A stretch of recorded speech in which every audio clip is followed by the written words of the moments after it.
Bismillahirrahmanirrahim. Alhamdulillahi Rabbil Alamin. Assalatu wassalamu anbiya wal mursalin. Allahumma salli ala Sayyidina Muhammad Fatih lima khuliq wal khatim lima sabaq nasril haq bihaq wal hadi ila siratul mustaqim wa ala alihi haqdaril azim. Alhamdulillah. Assalamualaikum warahmatullahi ta'ala wabarakatuh everyone. May peace be upon you and your family. Welcome to another night class online with Shaykh Abdul Aziz Fredericks. This time is also from the 40 principle of the Deen from Ihya Ulumuddin. But tonight, Shaykh will be touching on the title Contentment or the subject Contentment.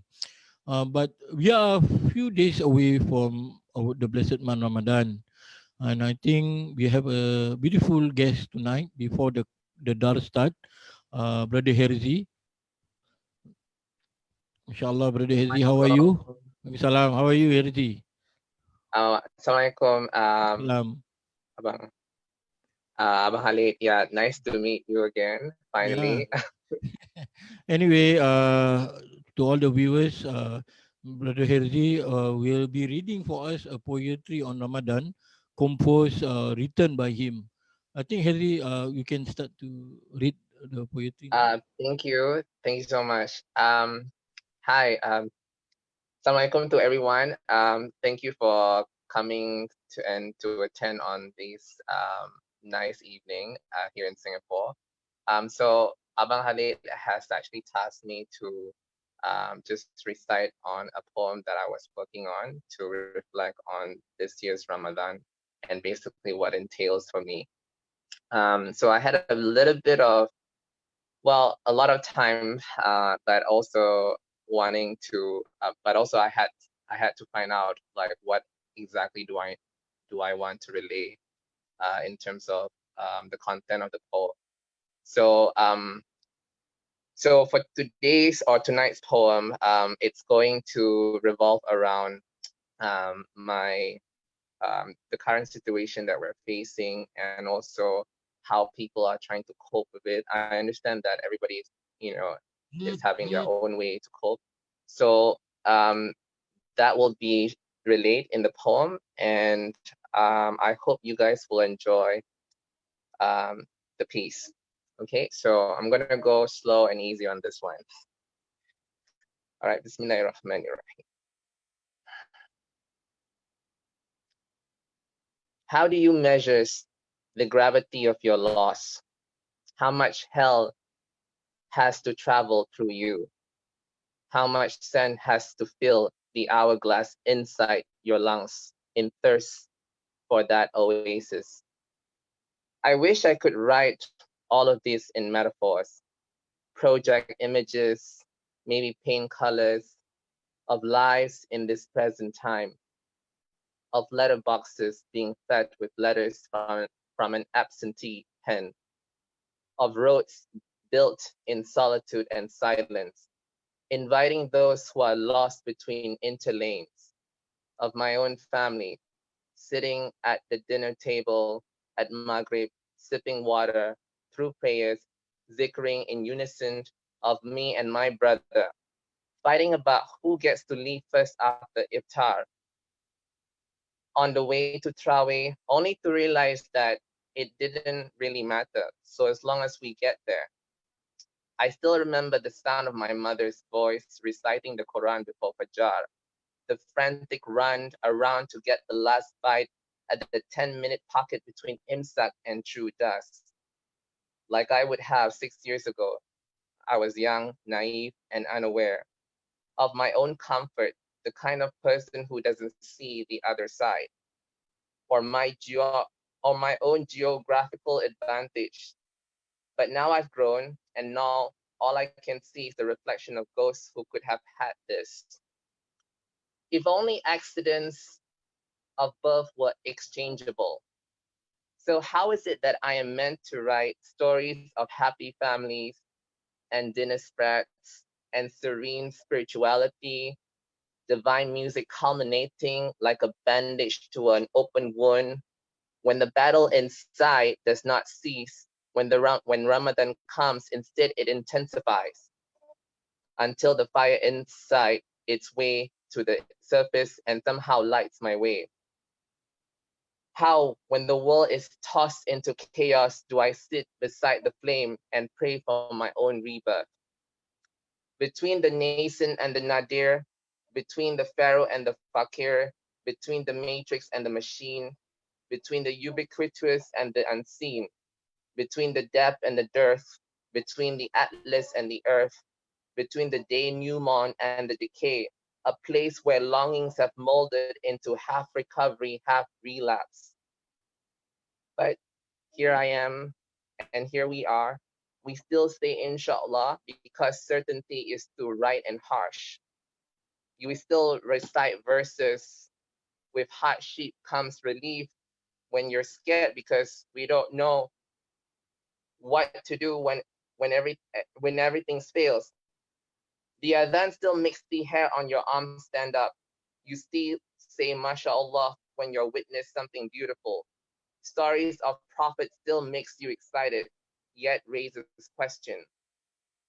The distance between wreck to marvel is fate. You're still here, but at the same time, you're half gone. So that's the poem, basically. Inshallah, Hadi is beautiful and profound. Thanks for sharing, Hadi. What comes to your mind when you were writing this poetry? Um, to be honest, this was actually I didn't know exactly what to write. So when you asked me at the point of time to say something about Ramadan, um, I mean, I guess people can go with so many ways to approach on how to write it or what to Yeah, say. But I think it has to come from a place where um, I'm not forgetting, you know, people who are in that fortunate state and those that are not so fortunate. I think the two will has to come together, and I think it's essential because then you just don't paint one type of brush, or you don't paint it with one color. You paint it with different colors and show it that this is how diverse it can get.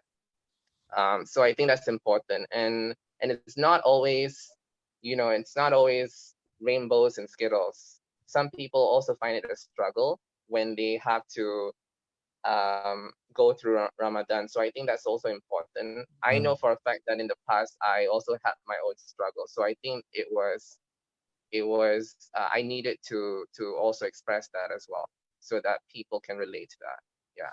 Mashallah, Hadi. On behalf of South Ilahi, we like to thank you for always grace our event, either as participant and now as poet. Mashallah, I think our viewers really benefit from your poetry, inspired a lot. You have anything to say before we end this? Um, well, to be honest, Abang Khalid, I think I have to thank you so Ilahi for uh, giving me the engine and also maybe the fuel as well to even be bold enough to write, because I thought poetry would be something people would just take it lightly, and it's just somebody who's probably drunken waxing lyrical on things that don't is not relevant. But I think Suet Lahi and the content that you guys are relaying gives a lot of meaning. There are I What's so unique about it is that you guys are bold enough to go into areas that might bring discomfort to some people, because that's everybody has their own perspective. But there are times when sometimes you need to step into those areas that is taboo, and talk about it, because the faith is not just primrose and gardens, right? MashaAllah. Yes, I understand. I mean, I understand what you're saying. Thank you for your heartfelt message Yeah. and sharing with us. And we always looking forward to work with you again. And inshallah, may Allah preserve you in this coming Ramadan. May Allah increase you in everything. And we look You forward. There's so much things we can do together to benefit the community. Sure. I mean, yeah, there's definitely a lot, but I would have to give my hats off to Soilahi for being so consistent in what you guys are delivering. So I think that's important. And coming from someone, as young as me, to be able to grab our attention. I think that's a major feat. So thank you so much to the team, to everybody who's involved in it. Yeah. Thank you to you too. May we share the blessing together, Herdi. Inshallah, Thank see you. you soon. Thank you Yes. very much. May Allah preserve you. See you. Likewise. Assalamualaikum. Walaikum salam. Alhamdulillah, now we bring in Sheikh Abdul Aziz. Assalamualaikum, Sheikh. Alaikum salam wa rahmatullahi wa barakatuh. Alhamdulillah, nice to see you again this week. We pray and Cheers. hope you and your family are in good health Alhamdulillah. despite the situation around you. So inshallah, Alhamdulillah. tonight, Sheikh, we're talking on contentment from the Yeah. same book, the 40 Principles of the Deen. Without further ado, I just share a bit about Sheikh Abdul Aziz because every week we have new students or new viewers watching it. So for their benefit, right? Sheikh Abdul Aziz Ahmad Fredericks was born in Nottingham in the United Kingdom, where he completed his schooling before moving to Leicester for university studies. He completed BD degree in primary education, specializing in language arts. He then went on to carry out postgraduate studies in education in various universities, including London University, Institute of Education, Slide University, and the Open University. He also did research at the School of Oriental and African Studies. He has published a number of articles on education and designed the curriculum of Islamia School London at the time it achieved voluntary aided status. The curriculum was published by the Islamia Schools Trust. He edited many books on Islam, including several under the direct supervision of his teacher, Fatul Gulen. He has worked as a teacher, head teacher, and school principal, mashallah, in England, Scotland, South Africa, Saudi Arabia, and United States of America. As educational consultant, he has worked on projects in Turkey, Yemen, Kenya, Jordan, and South Africa. He has a special interest in special educational needs and additional support, and currently works full-time as additional support manager for a local education authority. He has worked as a policy advisor for several education authorities and schools, including the UK Madrasas Network.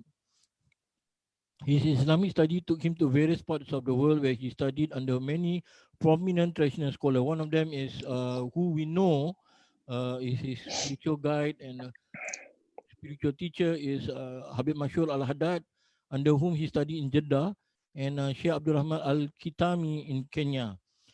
Sheikh Abdul Aziz has translated many books, and one of the profound books is the Risalah to Jamia,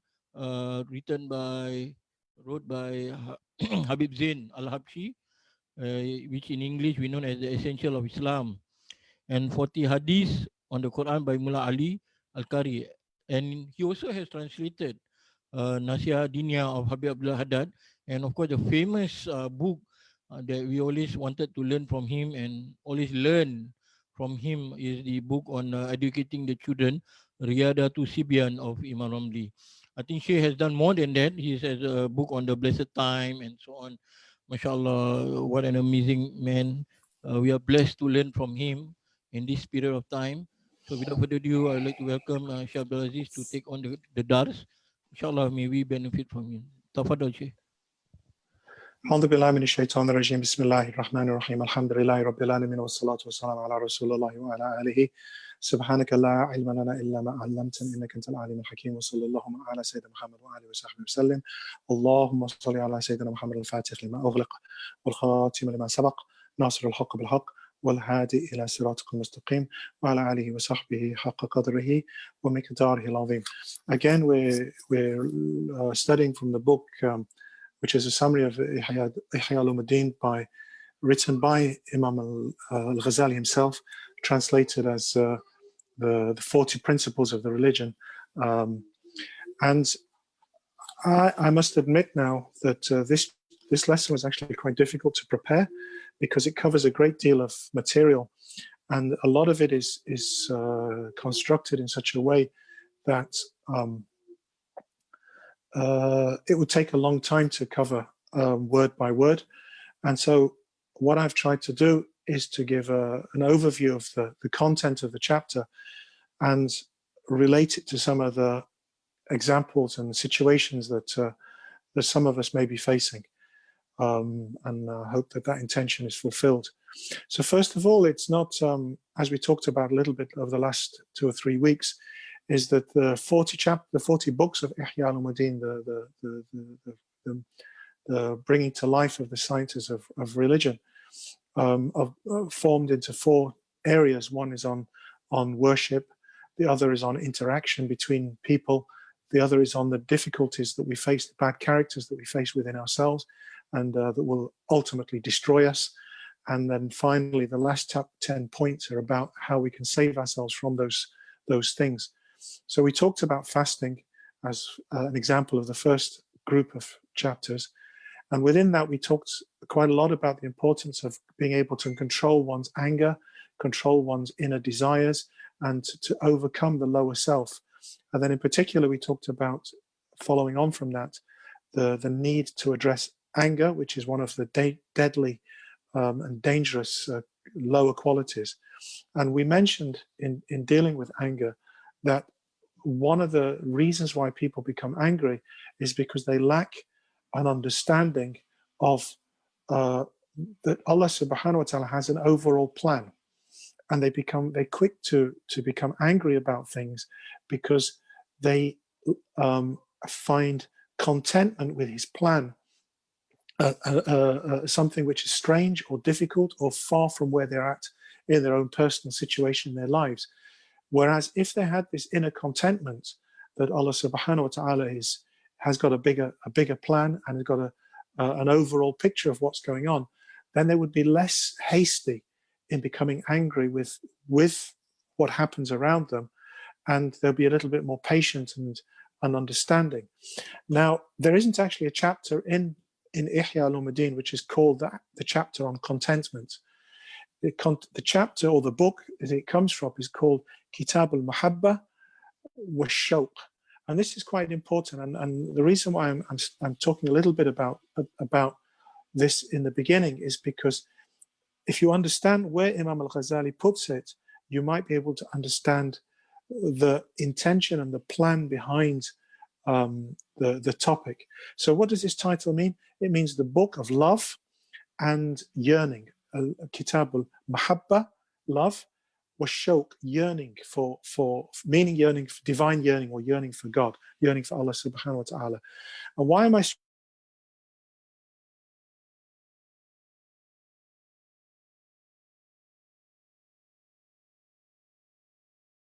love? Understanding love helps you to put in context the chapter, but it helps us to deal with the situations that we're addressing when we're talking about anger, when we're talking about contentment, when we're talking about patience, when we're talking about even al-amr bil ma'ruf wa nahy anil munkar, about calling people to the truth and preventing people from doing bad. And the reason why in the book that we're referring to, the 40 principles, why it appears as a separate chapter or a separate principle, is because perhaps when Imam al-Ghazali wanted to condense it into 40 principles, he realized that love is one element, but contentment within love is actually deserves to be addressed on its own. In particular, there's 2 questions which this chapter on love leads towards. And I'll mention these 2 questions first, and hopefully by the end of the lesson, we would have addressed those 2 questions. But again, I want to put it in the context of love. The first question is how can you have contentment about bad things? Murder, for example. How can you be content with Allah subhanahu wa ta'ala when you see bad things? That's one point. And the second was, if you have contentment about a situation, does that mean you never do anything about it? So these 2 questions are relevant to the concept of contentment. And inshallah, that's where the chapter kind of directs. And as I said, I'm not going to read directly from the chapter a lot because the chapter is quite intense, quite dense, and some of the examples are given are very almost classically orientated, and perhaps what's required is that they are put in a more modern context, and hopefully I'll try my best to do that. So let's go back to the chapter title, which is the Book of Love. Why is love important and how does it relate to this topic? First of all, how you see love, what you understand by the word mahabba, love, will define, in particular divine love, will define your relationship with your Lord. And as a result of defining your relationship with your Lord, it will define your relationship with other people around you, and it will define your relationship with yourself. So contentment, which is what we're addressing here, is part of the idea or the concept of love. And I'm going to labor the point about love a little bit more because, as I said, the original text of Ihya Ulumuddin, this is a small part of a big book called the Book of Love. Let me refer it back to the Quran before taking it any further. How does the Quran discuss love, and how does that confirm the point that I'm trying to make, that love, understanding love, defines how you relate to your Lord? First of all, Allah subhanahu wa ta'ala says, Ya ayyuhalladhina amanu, O you who believe, man yartad an dinihi, whoever rejects his religion or leaves his religion or turns his back on this way, on this transaction, where deen means transaction, on this relationship with your Lord. فَسَوْفَ يَأْتِي اللَّهُ, so Allah will bring بِقَوْمٍ, he'll bring a different group of people, يُحِبُّهُمْ, and he loves them. وَيُحِبُّونَهُ, and they love him. So if you don't follow this religion correctly, Allah doesn't need you. He'll get rid of you, and he'll bring another group of people who he loves. And this idea of him loving people is really fundamental in the Quran to him, Allah subhanahu wa ta'ala, God Almighty, how he describes his relationship with us as human beings. If he loves you, you will love him. Or if he loves you, he chooses you. And that concept of him choosing and him loving is really very important. That's the first verse. The second verse is that why does he love? He says, Wallahu yuhibbul muhsinin. Allah loves those who do good. So it's not just simply he loves and loves Allah. There's a part of this relationship is that you do things and he loves you. You love that he loves you, so you do things. So it's a relationship. And the word deen in Arabic relates to an interaction, a relationship between you and the divine. So that's the first two verses. And the third verse explains why the word deen becomes a religion as opposed to just simply a transaction. And some people have translated the word deen as the life transaction rather than the religion. So we are on a life transaction with God, not a religion from God. And I like that, but there's other reasons why religion is a more appropriate translation. And where Allah subhanahu wa ta'ala says, Kul, he says to the Prophet Muhammad sallallahu alaihi wasallam, in kuntum tuhibbun Allah, say to them that if you indeed love God, fattabi'uni, you will, as a result of your love for God, follow me. That's what Muhammad sallallahu alaihi wasallam was commanded to do. Yuhbibkum Allah, and as a result of you following me, the Prophet Muhammad sallallahu alaihi wasallam, Allah will indeed love you. So here, there's a third element to this relationship, which is there is God, there is his creation who he loves, and they love him. But the way that they love him is through their relationship with the Prophet Muhammad sallallahu alaihi wasallam, who is his beloved, which is, we say, Al-Habib Al-A'zam, the most beloved is the Prophet Muhammad sallallahu alaihi wasallam. And alhamdulillah, many of our brothers there in Singapore and the Nusantara area generally, they will refer to their teachers not as Shaykh Hassan, for example, my own teacher there in Singapore. I don't never refer to him as Shaykh Hassan bin Muhammad bin Salim bin Abdul bin Ahmed bin Hassan bin Abdullah al-Attas. I never refer to him by that name. We always refer to him as Al-Habib Hassan, the beloved Hassan. Why do we call him the beloved Hassan?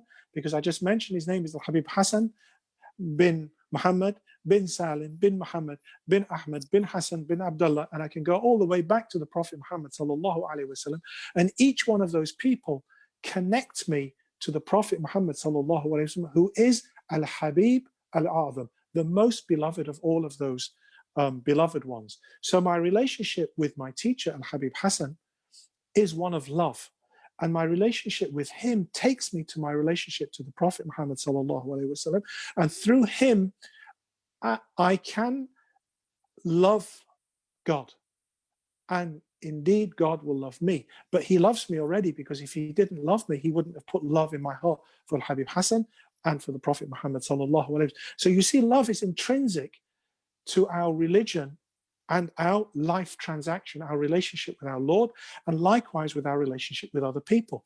How does that relate to what we were talking about last week? We were talking about anger. And when we were talking about anger, one of the points I tried to mention very briefly was that anger, the source of anger, is not being content with your relationship with your Lord, and where that relationship doesn't take priority over your behavior towards other people. And that's why when you're fasting, you should say, Inni sa'im, twice. I am indeed fasting. And your first one, you say to yourself, I am fasting, meaning I'm holding back from dealing with people in a way which is inappropriate. And then you say to that person who comes to you to argue and to fight, you say, Inni sa'im, I ain't got time for you. I'm fasting. I've got bigger things to deal with, which is my relationship with my Lord. I will deal with you, but it won't be based on anger. It will be based on what Allah subhanahu wa ta'ala wants from my relationship with you. So going back to the title of the book from Ihya, it's called the Book of Love. And understanding love will give us an understanding of all of those relationships: your relationship with Allah, with God Almighty, your relationship with the Prophet Muhammad sallallahu alaihi wasallam, your relationship with, in my case, the example I gave was my teacher, Habib Hassan, and likewise, it will give you how you deal with everybody else. One of my teachers, and teacher of many of you, is Mawlana Shaykh Afifuddin al-Jailani. And one of the things that I learned the most from Shaykh Afifuddin al-Jailani, among the knowledge stuff which he teaches, alhamdulillah, gives out as in abundance, is actually what a nice man he is. And one of the nicest things that one of the things I was most blessed to witness was, alhamdulillah, we spent a few days with him and Al-Hababa, his beloved wife. And alhamdulillah, I spent this time, we were sharing a house, he and his beloved wife, and alhamdulillah, myself and my wife. And what I learned was how he was as a person. And I probably learned more in that context about relationships than I learned about anything else that I've learned from him. Alhamdulillah, I've learned many things, but that was probably, and why do I say that? Is because anger, which is what we were talking about last week, is connected to the lack of love of God, of understanding of Allah subhanahu wa ta'ala. So understanding love will help you understand every single relationship that you're in, with your Lord, with your Prophet, with your teachers, with your wife. I'm going to come back to that. Let's see what are these understandings of love. And one of the great things about Imam Ghazali, and I'm going to try and do my best to summarize and paraphrase and simplify in my simplistic way, because as Khalid said, I'm basically just a primary school teacher. I'm not a Shaykh, and I really understand things at a very baby level. So what I'm going to try and do is break down some of the philosophical concepts that he uses to the very simplistic understanding that I have. And so we have Greek philosophy, we have Judaic philosophy, we have Christian philosophy, and each one of these tackles the concept of love. And I'm going to reflect just for a few minutes on each one of those. Why? Because they all relate to the book, and they also relate to my relationship with you, my beloved Khalid, for example, with my family, my beloved Sarah and my beloved Idris over there, and my other people that are beloved to me, alhamdulillah, people that sent me messages just before the Dars. My good friend Liaqat, may Allah give him shifa, is sick in hospital, and the message he gave me is he's enjoying life, taking a break from life through his illness. We'll come to that, inshallah. May Allah give him shifa and afiyah. But how does it relate? Let's take what it means. Socrates, Aristotle, Plato, summarized in 1.5 minutes. Socrates said that love is yearning for goodness. Let me say that again. Socrates said love is yearning for goodness. So that's connected to what we've been talking about. What does Plato say? Plato says that in effect, love is about ideas, about how you think. So a platonic love is not a physical love. When we say this is a platonic relationship, it means they have common thinking. Aristotelian love is about character. Right, I'm going to quote a scholar called Binyamin Abrahamov, scholar meaning professor rather than scholar of Islam. And he wrote a book called Divine Love in Mysticism, if people are interested, and probably they may not be, but this is taken from there. He said, just as platonic lovers are in love with ideas, Aristotle's good men or women are in love with good character. Why am I saying all of this? And what's all of this philosophical nonsense got to do with the chapter here? It's got to do with what I just said about my beloved teacher, Maulana Afifuddin. What the love that was in what I learned from him was how he behaved towards other people. It was character. So although this is a Greek philosophy of what love is, it has its place within our understanding of love within Islam. Tell you, what's the Judaic love, so to speak? Judaic love is where love is expressed through worship. And that's connected to the verse I just mentioned. But likewise, it says that God has special love for his chosen people. God has special love for his chosen people. Go back to those verses that I just read. Wallahu yuhibbul muhsinin. Our understanding of what that means is his chosen people are those who do good. But I'm going to go back to that word chosen people over and over again during this lesson, because it's very, very important. Although it's a Judaic idea, it's found within, or it's the Judaic concept of love. It's still part of our understanding if we really understand. Right, I'm going to finish with a slightly more complex one, which is what is love in Christianity, and why. And there are 4 distinguishing features of love in Christianity, or God's love towards humankind. And it's important because our understanding of the difference between Ar-Rahman, the name Ar-Rahman, the most beneficent, and Ar-Rahim is very subtle. Ar-Rahim means the most kind and generous, but we use both of these names when we start our Quran. Bismillahir Rahmanir Rahim. And the Rahman is described in these 4 points that are the understanding of love in the Christian scholarship. These 4 qualities are that love is spontaneous and unmotivated. So God loves without you doing anything. He loves you. And this is the meaning of Ar-Rahman, is that Ar-Rahman has no emotions in the way that he delivers his mercy. So he delivers mercy to the good, and he delivers mercy to the bad doers. He delivers mercy to those who deserve it, and he delivers mercy to those who don't deserve it. And going back to the 4 points that I said in Christianity, he's indifferent to value. So Ar-Rahman doesn't care whether you worship him or doesn't worship him. He's Ar-Rahman. He's beyond that. The third is that by his love for that person or that thing has value. So that person who he loves is beloved and therefore has value. Whereas his love for God is the 4th point, does not provide love, does not provide value to God, because God is beyond that. Right. The reason why I mentioned all of those 4 points is because in some ways it distinguishes between Ar-Rahman and Ar-Rahim. And they both come from the same root word in Arabic, which is Rahma, mercy, but they have 2 different types of mercy. And the Rahim is that special mercy that is given to the ones who he loves in a different way to the one that has been described in the Christian understanding, although it's valid because it's described. Right.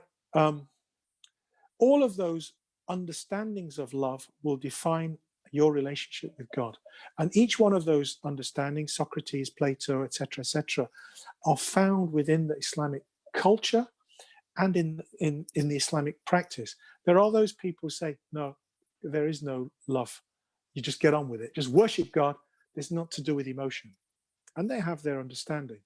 And there are those who say, actually, God's love is bigger than that. Man just smoke some weed and chill out. And that hippie understanding of love, it has crept in to Islamic understanding, in particular in the New Age generation, where Rumi is the Islamic poet, and it's actually the poet which sells the most literature in America. So he's the biggest American poet. But what has happened to Rumi? Rumi has become the love, the divine love that he describes, has lost the divine. So here we have love without God. So this is another danger. And you can see each of the trends that I've just described will describe how you relate to God, but also how you relate to yourself and how you relate to God's commands. When you, for example, take the harsh understanding, this is all about worship. When they see somebody who does something wrong, that person's never going to be good enough. So their attitude towards the people that are not the good Muslims, those women that don't wear the scarf properly, oh, those Muslims that don't pray the way I pray, those Muslim guys whose trousers are too long for, you know, they're going to go to the Jahannam because they don't wear the right clothes. Those kind of people have a different understanding of God and a different understanding of the relationship with God, and therefore have a different understanding of how God plans things and how they relate to people. Right, I'm going to quote from the book here, if I can find the right page, because again, it's the book that we said we're going to be studying. So this is describing contentment, but I wanted to talk about love first, because contentment with God is to do with your love for God and God's love for you. A group has denied contentment. They say there is no such thing as rida, and said that it is not conceivable in regards to what conflicts with desire, and that only patience is conceivable. So basically, rida has got nothing to do with this. It's to do with patience. How does that deal with what we were talking about last week? This is not to do with your relationship with God. It's just about learning to be patient. Just don't get angry. Okay, just be patient. You don't pray well, just be patient. Actually, Imam Ghazali denies that. He says that's wrong. He says they came to this conclusion due to denying love. It's because they don't understand love from God, from Allah subhanahu wa ta'ala, and they don't understand our love for him. And if they understood that, they would understand what contentment is, and they would implement it in their lives, in their relationship with people, in the Aristotelian way, which is that they would rise above just simply physical love, even above ideas. I don't love Maulana Afifuddin. I don't love Habib Hassan because they're clever. I love them because they are wonderful people. They are beautiful people, and I love them because I want to be like them. And I know that when people hassle them, they don't get angry. That's why I can rise. And why have they got this? It's because they have descended from the Prophet Muhammad sallallahu alaihi wasallam. They have his blood in their blood. Because likewise, they have this character in his character. So that's what the idea of contentment is about. Right. So if that's what contentment is about, then let's go to the text again and see how that should fit within the context of love. So the book begins, or the chapter begins, and I'm again, apologies, I'm going to jump from the English to the Arabic, and hopefully I won't confuse myself too much and then confuse you. والأصل التاسع في الرضا بالقضاء.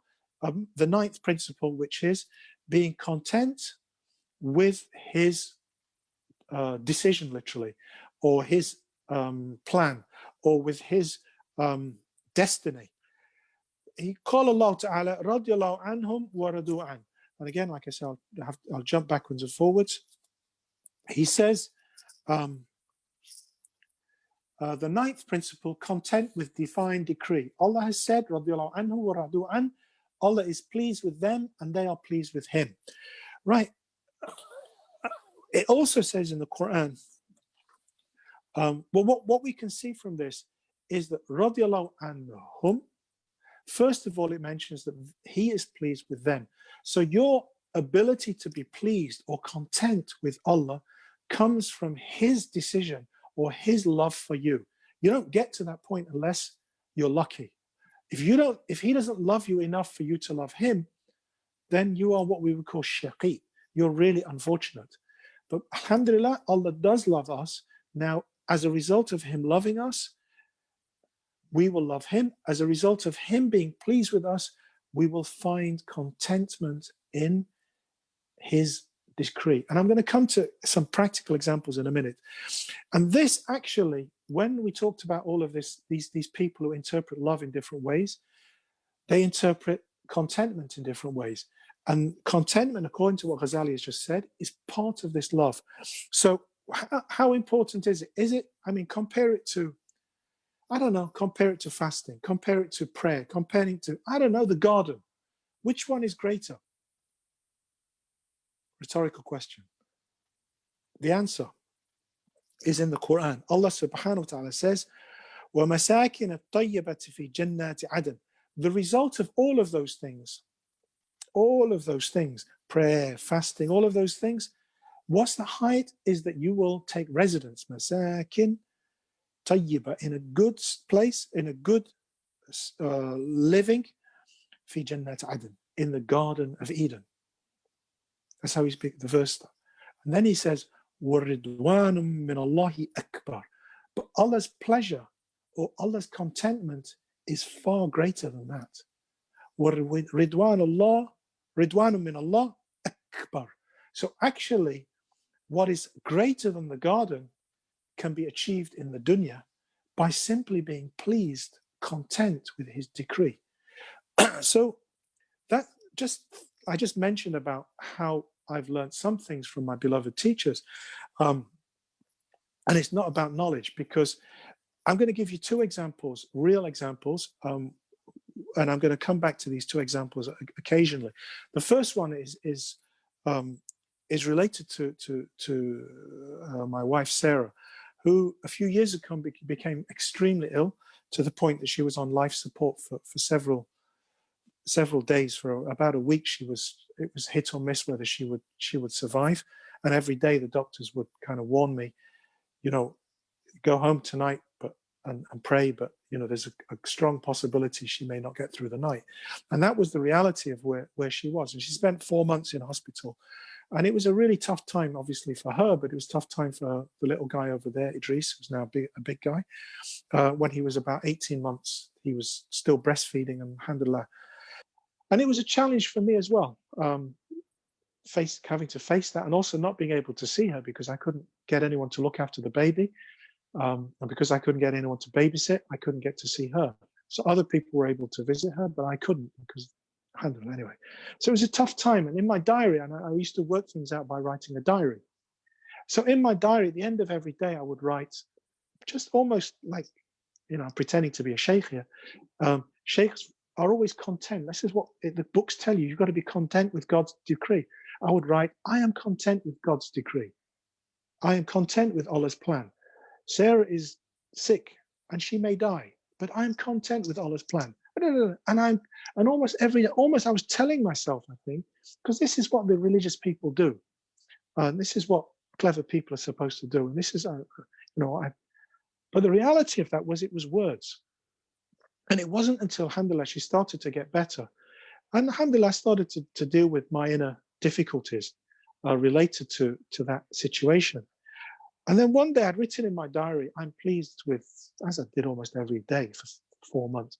And one day I was sitting with Sarah, and I'd managed to sort something out with Idris, and he went to nursery that day. And she's sitting there, and she's sitting on the bed, drinking her soup. And she just says, I've never been happier in my life.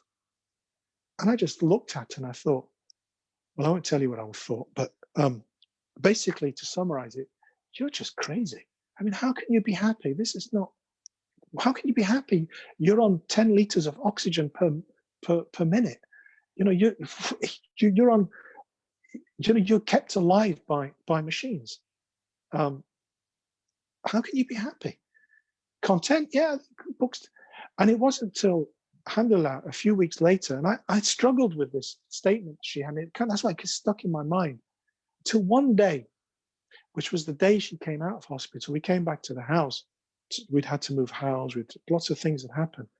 And then all of a sudden, I sat there and I looked at her and I looked at Idris and realized that we had food on the table, that she wasn't dead, and that Idris had survived and we're alive.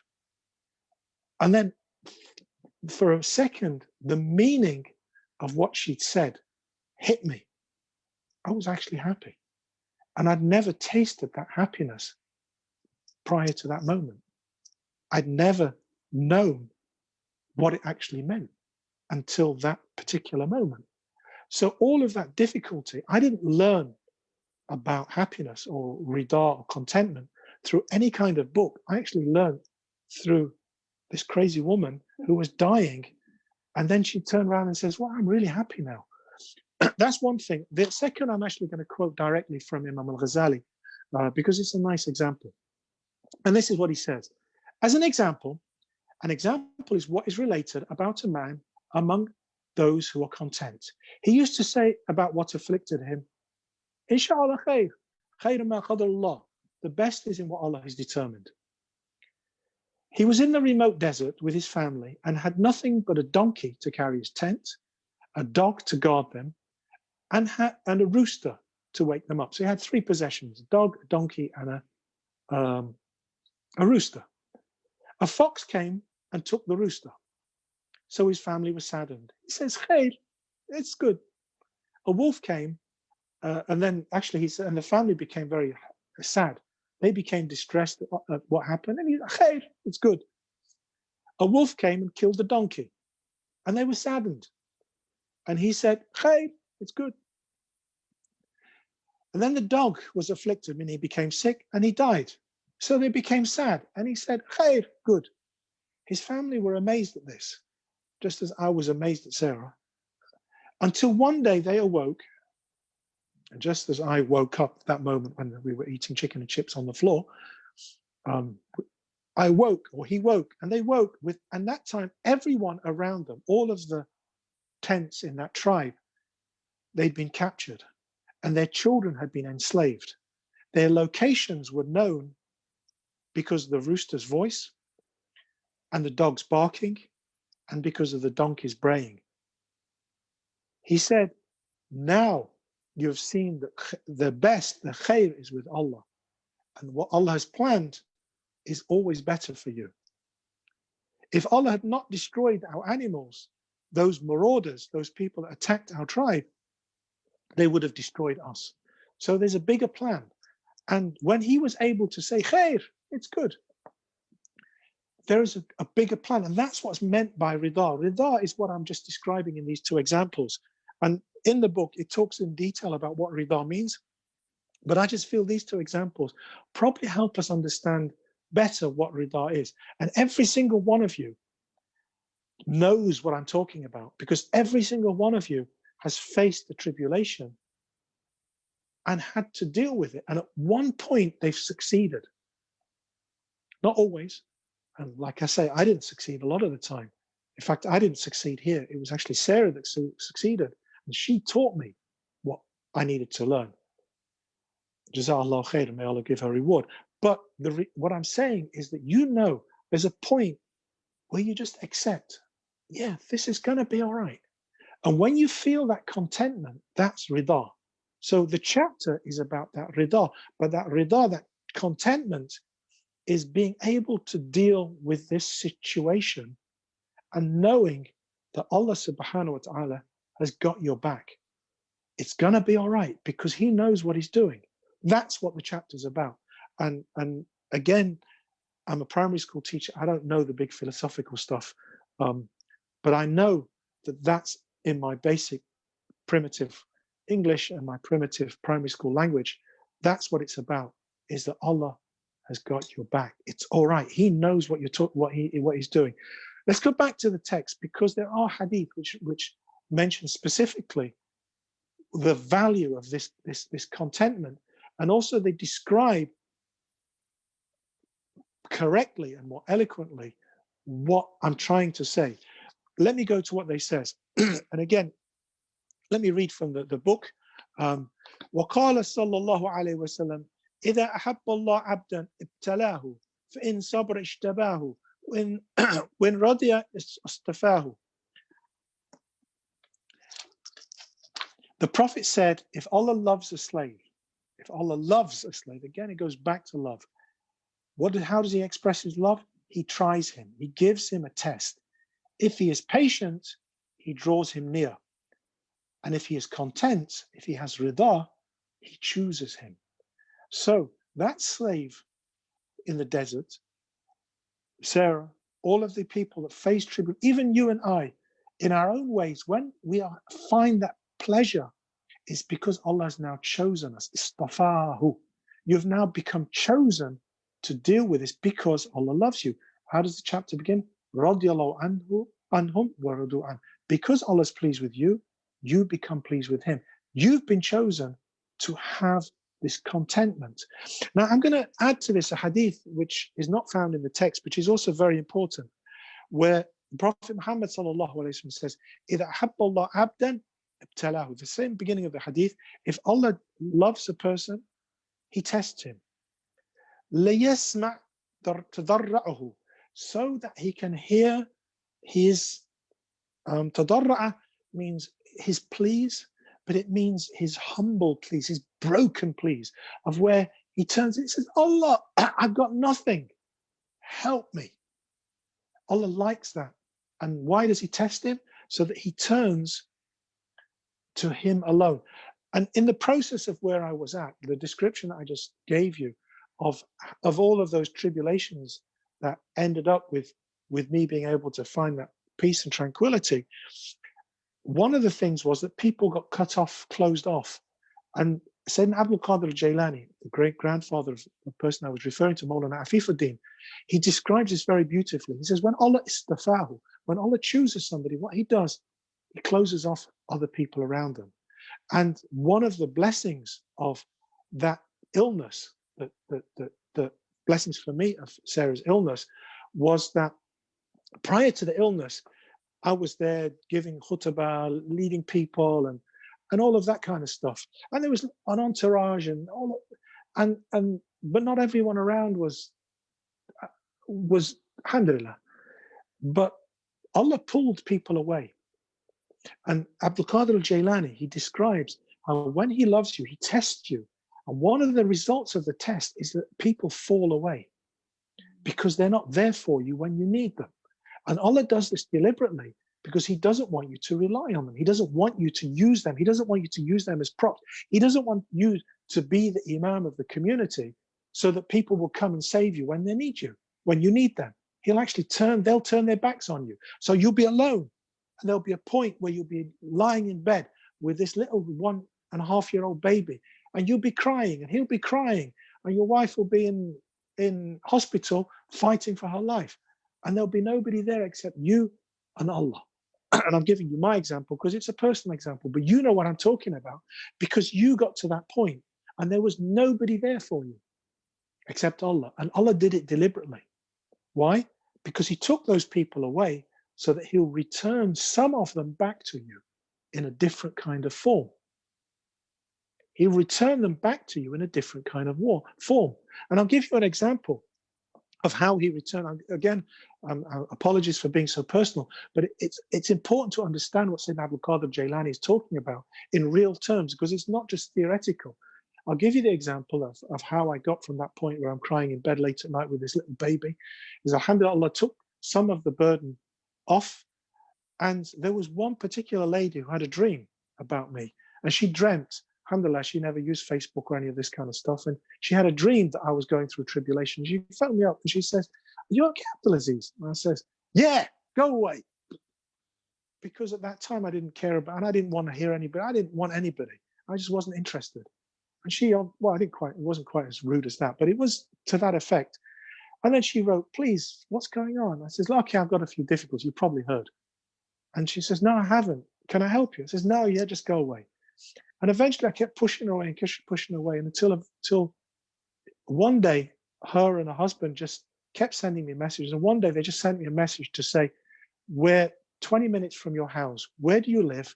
Because they knew I lived in England. Where do you live? And can we come and see you? And they'd driven for hours to come because I kept pushing them away till eventually they just gave up, got fed up with me pushing them away and decided they're just going to turn up on my doorstep. And they arrived like angels and they just came and and I just looked and I thought, who are you people? And Sarah had just come out of hospital and we had no furniture, we had nothing. And all of a sudden these people just walked into our lives. And afterwards they just came in for a few hours, fixed all of this IKEA furniture and did all these things and just disappeared. And Sarah just turned and says, were they angels? Who were those people? What were those guys' names? And literally Allah had taken people out and then sent other people back. And so the purpose of the ibtila was to purify your relationship with your Lord. But in purifying your relationship with your Lord, it purifies your relationship with other people. Because the only people that Allah lets back after ibtila are the people who He wants you to, if you've been correct in your behavior. Why did He put you through this? Why has He put you to that point? The hadith that I just mentioned, which is not from the text, but is related, it's a hadith which is related in other texts by Dailami and others. And Ibn Hajar mentions it in his commentary, that He wants to hear your voice. Allah wants you to cry. That's why He put you in that testing situation. I'll give you an example. In the commentary, there's a further explanation in the commentary by Abdul al-Munawi, where he says that Jibreel asked Allah subhanahu wa ta'ala, he says, this voice is known. What he means is that this test that you're putting this person through, you hear his voice regularly. Ya Allah, just iqda hajatihi ya Allah. He says, will we not, should we not just give him why don't you just give him what he wishes? And Allah says, no, I like to hear his voice. So when you're crying, broken, it might be that that's actually the best point in your life. And looking back, lying in the bed, crying with this baby was possibly the high point of my life because it was the biggest test I was facing, but it was the purest voice because I was crying because of the difficulty. So sometimes understanding that difficulty is, oh Allah, why did Allah put you through? Because Allah wanted you to be there. Allah wanted to hear your voice. There's another story which relates not to Sayyidina Jibreel, the Archangel Gabriel, but to an angel called the angel of Musibah, the angel of death, or the angel of tribulation. And there's a narration which was related to me in context of this hadith, that the angel of tribulation goes to a person and he takes a member of their family as a tribulation. So this person dies within a beloved loved one. And Allah asks the angel of the tribulation, and the hadith comes, and Allah knows what happened. So He asks him, not because He doesn't know, but because He wants to hear the story. So He says, we took his family, and what did my slave say? He said, Alhamdulillah, inna lillahi wa inna ilayhi raji'un. Praise be to God. He thanked you, and he was patient. So He says, take somebody else. So He takes another person from another beloved person, and then another beloved person. And each time He asks the angel of Musibah, what did my slave say? And each time He says, he was patient and he thanked you. Says, Alhamdulillah. And eventually the angel of Musibah says, Ya Allah, why do you keep sending me to him? And Allah answers, I love to hear his voice. So the ibtila, the difficulty that the person was being put through, of the people around him dying, was not because Allah didn't love him, but because Allah loved him and chose him.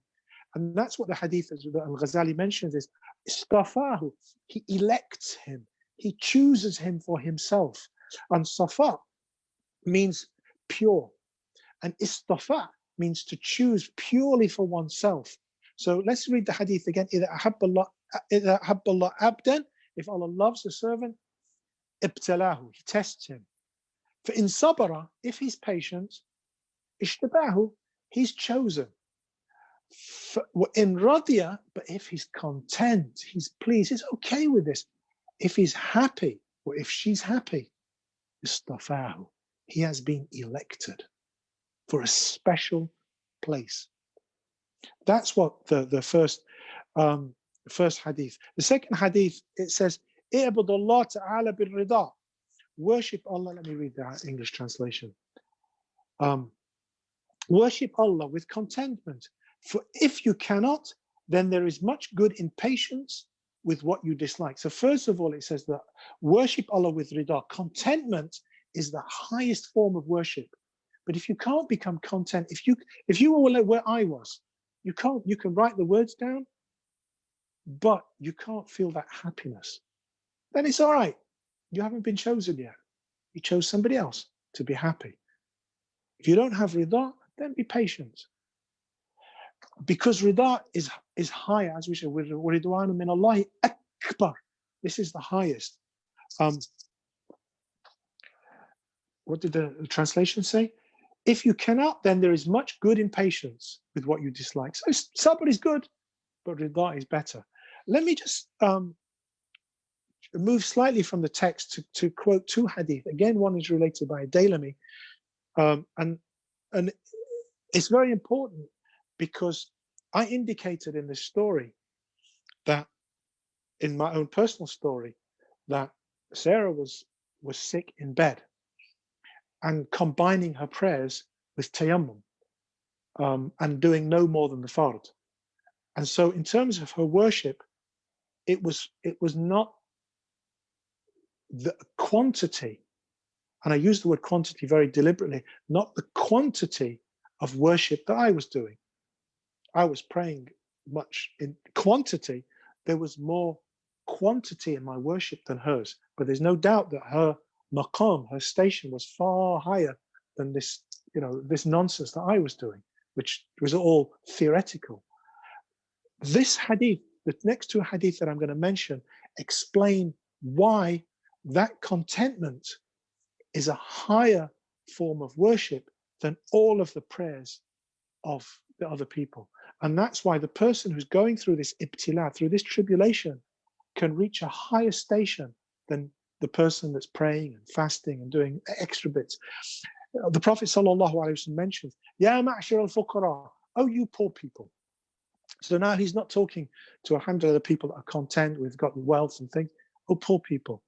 A'tullah ta'ala rida min qulubi. Give from your hearts rida, pleasure, contentment. So here, alhamdulillah, the month of Ramadan is coming, and I've been blessed often with a lot of alhamdulillah, Allah's blessed me with money and a job and lots of things. He's also blessed me with rich friends, alhamdulillah.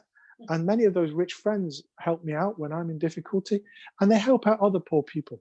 And usually when last year and the year before, I was blessed to travel to Africa, where there's many poor people.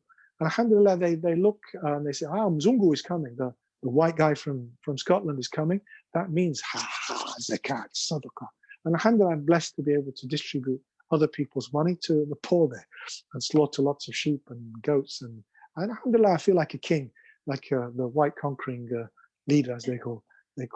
But the blessing of this is actually who gets the most, the poor or the rich? Because the rich get some, and there's hadith referring to the people who give zakat and sadaqah, and their darajah is so high. But this hadith is talking to the poor. He says, Ya ma'ashar al-fuqara, oh you poor people, listen carefully. U'atu, give. Allah ta'ala ar-rida min qulubikum. Give this contentment from your hearts. And this is the contentment that's mentioned in this hadith, in all the other hadith in this chapter. Give that from your hearts. Tasfiru bithawab. You will receive the thawab of faqrikum, of your poverty. So your poverty will be your means to getting to the garden. Your poverty will be your door to the garden. And there's a hadith which describes the poor people getting to the garden before the rich people. Why? Because of their rida, their contentment. Not because they were poor, but because of their rida. وَإِلَّا, because if you don't, فَلَا, you won't be, there will be no reward for your poverty if you don't have contentment. But if you get contentment, you get to the garden before the rich guys. So the Mzungu that comes to Africa distributing the wealth, will not get to the garden before you, even though he was giving the sadaqah, you will get to the garden before him because of your rida. That's the first hadith. The second hadith will apply to those, to all of us who, alhamdulillah, rich and poor. Man radiya min Allahi ta'ala bil qalil. Whoever is pleased with Allah, even though they have very little. Min al-rizq, meaning from provision. Radiya Allah ta'ala bil qalil min al-amal. But Allah will be pleased with a little of his action. So Allah gives you a little wealth, and you're pleased. Allah, alhamdulillah, Allah has given me chicken and chips. Allah has given me whatever I've got. I'm happy, I'm content. Allah will be content when you give a little bit of prayer. Meaning you do your fard, you don't do your sunnah. Allah will still be happy. Why? Because you were pleased with the little that you were given, and he will be pleased with the little that you've given back. Why? Because of rida, because of this contentment. And these two hadith are very, very important to understand. And the chapter starts by describing that. And then it goes into a little bit about love and contentment. And I tried to deal with that previously. And then it talks about the three aspects of love, contentment. And I'll summarize first before going into the text. There's three aspects. And then he goes on to a fourth aspect, which he says, actually, don't worry about too much. It's a bit too technical, and that's why I don't even understand it. The first one is that love transcends pain. Love transcends pain. So take, for example, the discussion I gave of Sarah. She's in tremendous pain. The number of tablets that she was taking, they're just looking at them made me sick. Just piles and piles of pills, and many of them painkillers, and there's for her lungs, for tablets to deal with the tablets, and it's quite obvious that it's not an easy state that she's in. The level of morphine that she's on is, alhamdulillah. So she's in a great deal of pain. However, for her to be able to say, I'm happy, is one level beyond. Likewise, those people that have faced difficulty and know that it's the person that the reason that they're going through this is because of love. The love will overwhelm the pain. Let me just go to what Ghazali says on this point. If you can picture a slight pain being numbed with a little bit of love, you can conceive of much pain being numbed with far stronger, far-reaching love. Indeed, love, both love and pain, are subject to increase and severity. This may be conceivable in regards passionate love that derives from an inclination toward a form of made up of flesh and blood and filled with nastiness and filth, so far as you perceive an external eye that is dominated by error, such that you may see something big or small. So basically saying that when you love somebody, if that love causes you pain, it's okay. Why? Because the love transcends the pain. That's the first point. The second is that one bears pain because you see the benefits of what that pain might be. And the example of that is al-hijama. You take bloodletting, you go through this process of cutting your blood. And I remember the one occasion I had hijama in Singapore. Just for fun, I took some photos and sent them to Sarah. She, look what they did to your back. What had happened was they did this massage, and my back was black and blue. And the cups that they'd used had left all of these red marks, and I was bruised. And alhamdulillah, it was a bit sore. But alhamdulillah, I know that it was good. I know that this process of this painful massage and cupping was going to do. I knew while they were causing me the pain, I knew this was going to be all right, because I could trust the person. Unfortunately, the next time I went, I couldn't find him. But khair, inshallah. And I was taken specifically, this guy is the best. He's the best masseurs in the whole of Singapore. And alhamdulillah, he battered me black and blue. And that night was the first night I had such a wonderful sleep. I slept well, and I woke up healthy. Why did I endure that pain? Was because I knew there was benefit in it. Why does Sarah take, how many medicines do you take? Now only 30. Now she only takes 36, she says. Why do you take 36 pills? It's because she knows that the outcome of these pills is that she's still going to be okay. And so that's the second. Why do we travel? Are we willing to take up these travels? I just mentioned about getting to Lamu, to Africa. For me to get there means flying from London to Amsterdam, from Amsterdam to Nairobi, spending a night in Nairobi, and then traveling to Mombasa, from Mombasa to, it's like 24 hours later I land in where I'm going. Why would I go through all of that pain?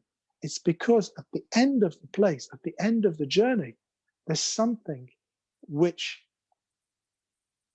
is beyond, if there's a benefit to it. So you bear pain because of something like you're willing to bear the pain because there's a bigger picture.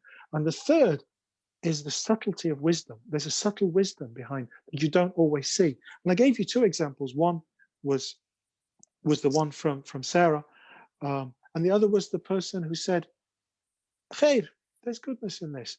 And one of the first examples I learned of this was when I traveled with my teacher, Shaykh Muhammad Bashu'aib. I think I might have mentioned this to some people. I was quite young, and my ex-wife used to say, "Oh, he's a German," which was like an insult to me, because every time, apparently, I'm very, in my work they call me Mr. OCD, because I'm very particular about things and very particular about time. If the appointment is at 3 o'clock, then I will be there at 5 to 3, but I won't knock on the door until 2 minutes to 3, and then I will. And that's how I am, and I've always been like that. That's just how we are as a Fredericks. I don't know if any of my Fredericks family are listening, but they know what Fredericks are like. And they used to say, "He's a typical Fredericks. He's such a German," was the insult that my ex-wife used to throw at me. And it's true. I was, perhaps it had this quality. And my Shaykh Muhammad Bashu'aib is Swahili speaker from Africa, and Africa works at a different pace to my Germanic Fredericks kind of upbringing. And we were supposed to meet to travel for a train, and I was there as expected 5 minutes before the train, and my two sheikhs, both from Zanzibar, turned up just after the train, or just arrived, and they kind of came in with their own pace, and alhamdulillah, it was like boiling inside me. This is how I was brought up. This is, you don't come late for anything, and I get anxiety and all of, and Sheikh Muhammad Bashu'aib smiled at me. He says, "Perhaps the khair is on the next train." He just smiled at me. "The khair is on the next train." And that was it. That was the only thing he said. The khair, the goodness, is on the next train. And I looked at him and I thought, hey, this has got nothing to do with Germans or Swahilis.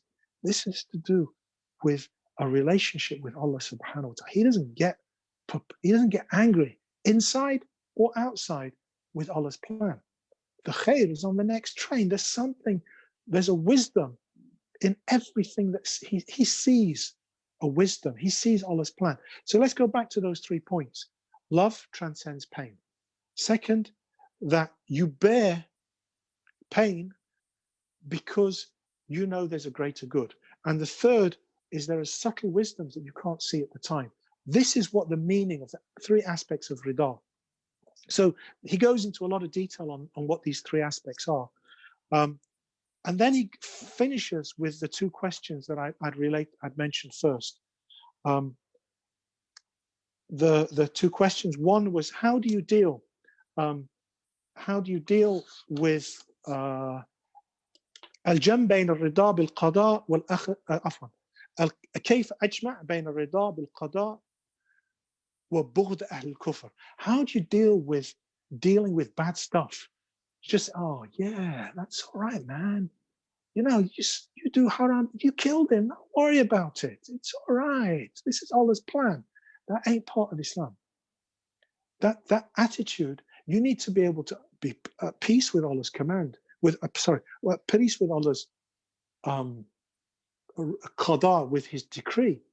But at the same time, that's why we talked about, if you love Allah subhanahu wa ta'ala, you will love what He's planned. But that does not mean that you neglect what He's commanded you to do. So you need to balance between the command to do things and your contentment with what He has planned. And this balance is really quite important, and it affects everything that you do. Go back to the example that I gave about being angry with people. Somebody comes and he wants to cause you grief, he wants to give you hassle, wants to argue with you. You need to be content with the situation because this is Allah's plan. But likewise, there's a point where you need to interact with Him. And what does love mean? Loving Allah and loving the Prophet Muhammad sallallahu alaihi wasallam. So you adopt his way of doing things. So you don't fight him back. You say, Inni sa'im, I am fasting. I am fasting. Or you turn away and you deal with it. Or in some cases, you stop them when they're doing haram. So it's partly to do with the command and the decree, but also balancing that again. What is Allah expecting from this situation? Now, if you love Allah subhanahu wa ta'ala, your anger will never be for yourself. It will always be because you're angry about disobedience or wrongdoing, transgression towards Allah, but you won't do it in the arrogant way that many people do. And I'll go back, it's quite a complicated matter. And I'll go back to an example I gave last week or a few weeks ago about a lady who was involved in a difficult situation with drugs. And as a result, she was her safety was in question. As a result of her opening up about the difficult situation that she was in, there's two ways you could deal with it. You can turn around and say, haram, drugs, haram, you're going to Jahannam. Or you could look at it, this is Allah's plan, but it's still wrong. Don't get angry with her as a person, but get angry that she's fallen into this difficulty. But your anger now will not be haram, don't do this. It will be, how can I help? What is expected of me? Now, I mentioned my beloved teacher, Habib Hassan, Habib Ahmed, Habib Maulana Afifuddin. There's some things that I've learned about the way that they dealt with people that do wrong or do things which are against Allah, is first of all not to judge them, but also to help them to get to the point they need to be at. So her concern, as I mentioned, was that her safety was that she would go to a place where she would buy drugs. She says, I don't know how it's not safe. So alhamdulillah, Allah blessed me with the opportunity to accompany her, to make sure that she was safe and to make sure that she was safe coming back. And then I left her and dealt with what I needed to do. Now, some people will say that is encouraging haram, but it's not. And the reason why it's not encouraging haram is because at no point did I say to her, this is a good thing you're doing. Yeah, I will help you. It was no, this is a dangerous situation you're in. Let me protect you. And alhamdulillah, as time passed, she needed to go less and less. And therefore my interaction with her became less and less. And as a result of that, there was a point where it was no longer needed. And at that point was the point where it tipped over and she no longer needed those things because she'd received something by Allah's pleasure. And alhamdulillah, at this point, then she could then be kind of, in effect, encouraged to go to other people who needed that help, who could help her. And as a result of that help, she, alhamdulillah, moved in a different direction with her life. And alhamdulillah, her life changed. Why am I telling you this story? Because what the chapter, this section, it gives other examples which are probably less relatable. We all deal with situations where you're dealing with something which is ugly. And we need to know how we feel about that situation. You can't just say, yeah, I'm cool with that, because you can't be cool with it. If it's a bad situation, you can't be cool with it. You can be content with Allah's plan, but at the same time, you need to interact with that situation to change it around. And you never neglect your duty. Oh, Allah put me in this bad situation where I'm being beaten up every day. No. And I gave the example last week about when I was a young boy. I don't know if it was in this dars or another dars, where I was a relatively young boy, maybe 13 or 14 years old, and there was a wonderful Imam in our town, which we just knew as I just knew him as Qari Sahib. He couldn't speak English, he couldn't speak Urdu, and everybody in the community seemed to speak Urdu, and nobody else spoke English either. And somehow nobody loved him in the mosque except me. And I felt his isolation from the rest of the community, because I felt isolated. They didn't like me, they didn't like him, therefore I like him. He was a wonderful guy. But one of the interesting things was that when I used to visit him, I just used to go and smile at him, he'd smile at me, and Assalamu alaikum, and somehow mumble, how are you, in English, and he'd mumble back, I'm fine, in Bengali. And somehow we'd communicate with love. And then one day he told me, I think, can you help me? I need to go to the post office. And then I realized that he was scared to go out of the mosque because of the skinheads around. So we went out, and as we expect, the skinheads will wait for him to attack him, as they used to do. And alhamdulillah, he had this 13, 14-year-old kid who was not kind of scared of skinheads, in fact, quite like beating skinheads. And alhamdulillah, I got into a few fights, beat up a few skinheads, and got a few punches here thrown at me. Why am I telling you that story? Was because it didn't stop me from my love for Qari Sahib beating up skinheads. Because it was necessary. Why? Because you don't just say, I'm content with Allah's command, therefore I'm content with being beaten up. No, I'm not. And I will do what is required to change the situation in the way that is most appropriate. And in some ways that might be, punching somebody. And in other ways, it might actually be apparently condoning I say apparently deliberately, because I wasn't condoning harm. And alhamdulillah, that lady then had built her life and alhamdulillah, left all of that chapter of her life behind. And so I'm quite content that the way that I dealt with that situation ended up as a positive result. And every single one of you, and that's one of the reasons why I love Khalid so much, is because he knows what I'm talking about, because he's dealt with people and helped them along that path. He never just turned around and say, this is what Allah planned.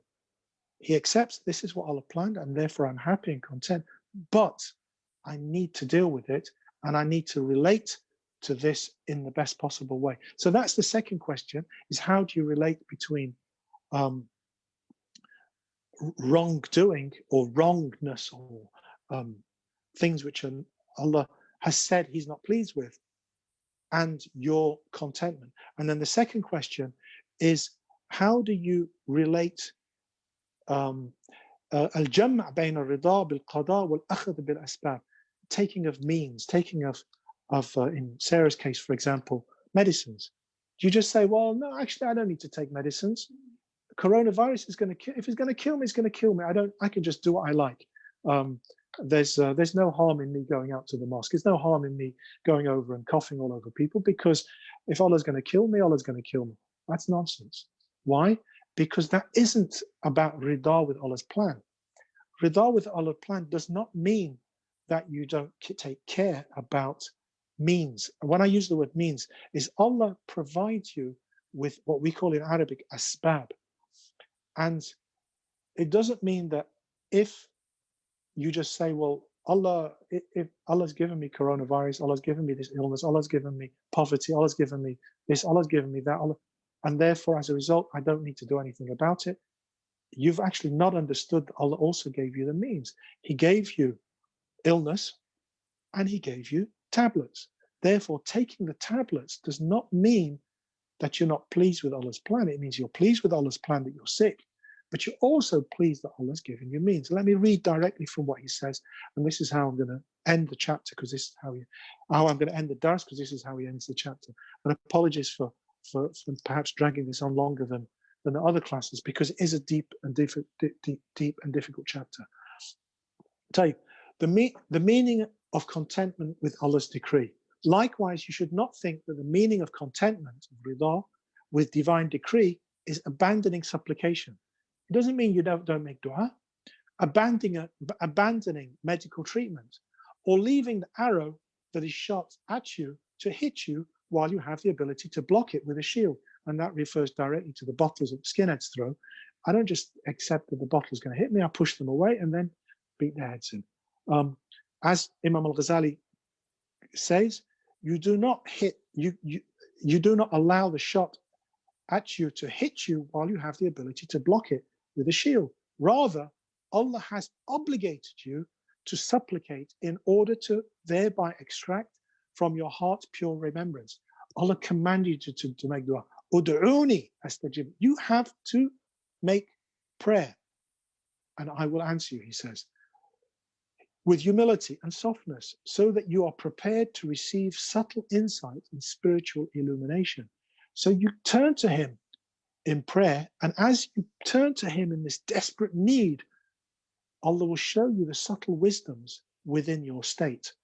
Amid contentment with his decree is that a person seeks means to what he loves through pursuing whatever he, Allah subhanahu wa ta'ala, made the means to it. So if you love Allah, you will take the medicine that Allah has provided you with. If you love Allah, then you will follow the rules that he has set. And in the case of not performing Jum'ah or not performing prayers in the mosque, that's what he's provided as a means to prevent the spread of coronavirus. Therefore, do it. Don't think, oh, I know better.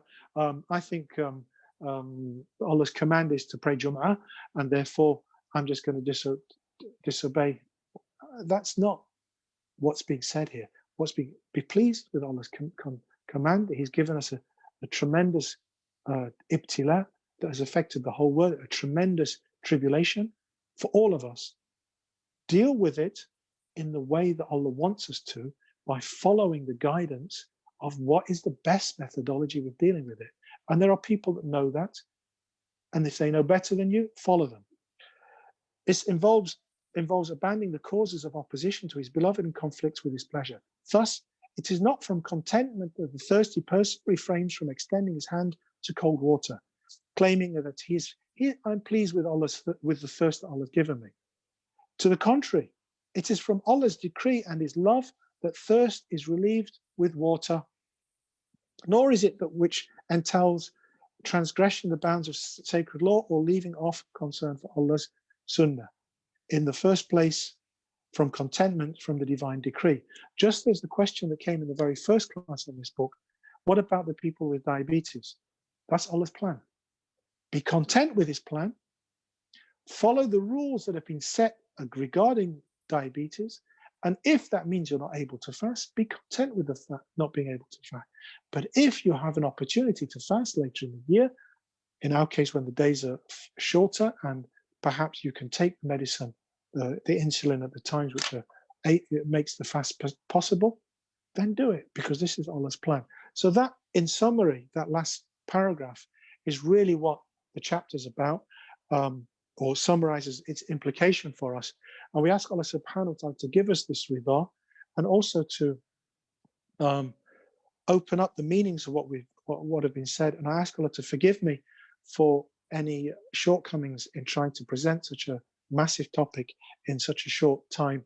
And with that, I'll hand over to Khalid, because I'm sure there will be many questions which are unanswered during this long and detailed discussion, inshallah.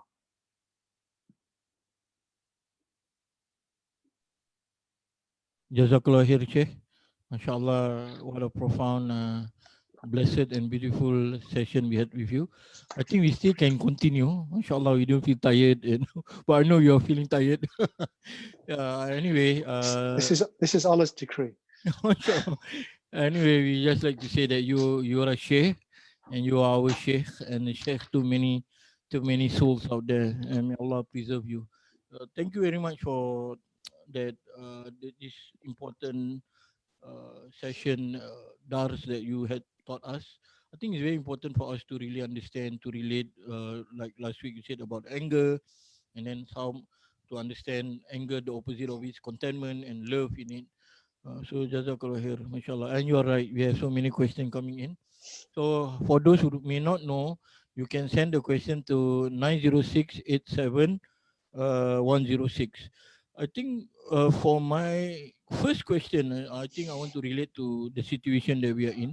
I think we discussed this before, but for the benefit of those who may be new to view this or listen to your dars, Shay, can you explain how we can see Allah's love in something like a pandemic situation like we have right now? And we also have experienced war, genocide, and even tsunami over the years. Mm, how do you see Allah's love in such condition like these catastrophes where many suffers, lost life, things are destroyed? Because for many of us, we can only see the Jamal, and we believe He loves us, and we will be merciful, but we can't accept the Jalal part, or we can't understand why Allah is Jalal or Al Kahar, the all subduer, or Al Muttaqim, the one who avenges. Can you share this? Can you explain details on this? Okay. Firstly, the hadith that I mentioned, إِذَا أَحَبَّ اللَّهُ عَبْدًا, Yeah. if Allah loves His servant, there's a hadith which is almost exactly the same, which is إِذَا أَحَبَّ اللَّهُ قَوْمًا. If Allah loves a people, He sends a tribulation, and this is quite important. That sometimes the people that He loves, the nations that He loves, sometimes face great tribulations. And one of those, I believe, is the people of the Yemen, for example. Allah loves them very much, and He has continually tested them and put them through tremendous hardship over the years. Likewise, people in Asham, Palestine.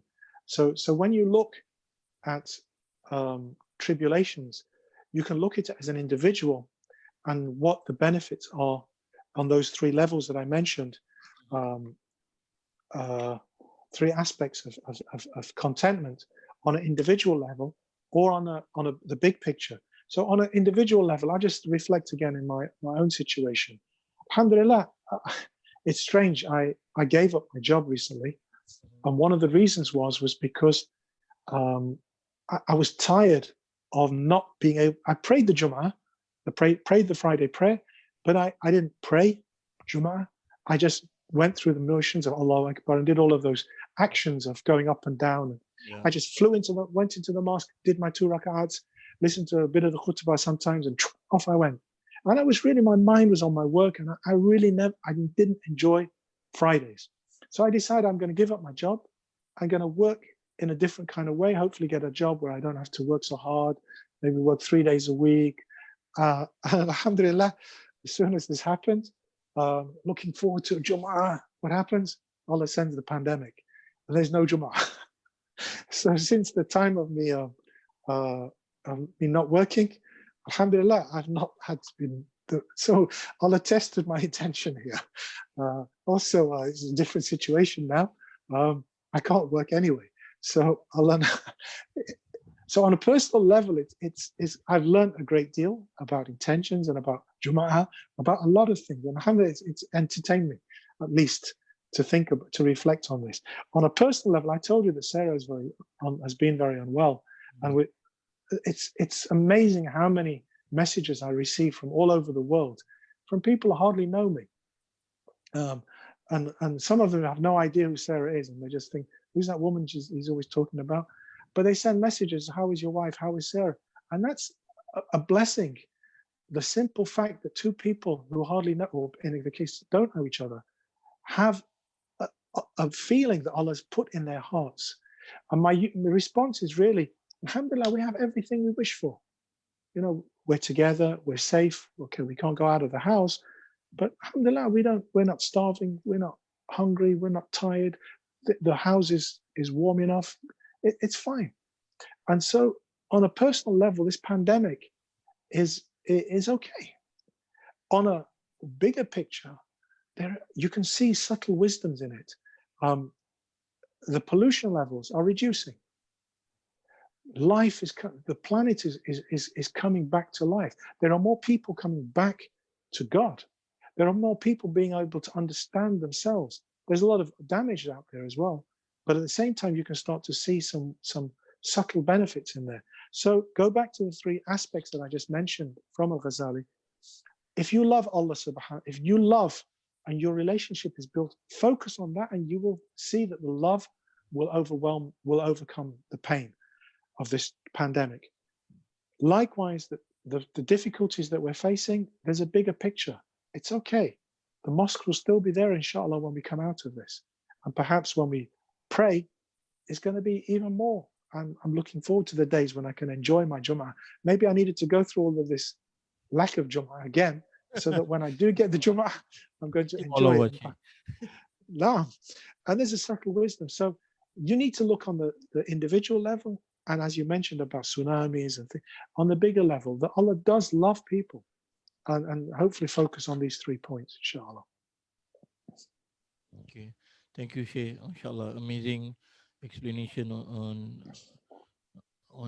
the whole issues, which I think a lot of people are reflecting and trying to grasp the reality of it.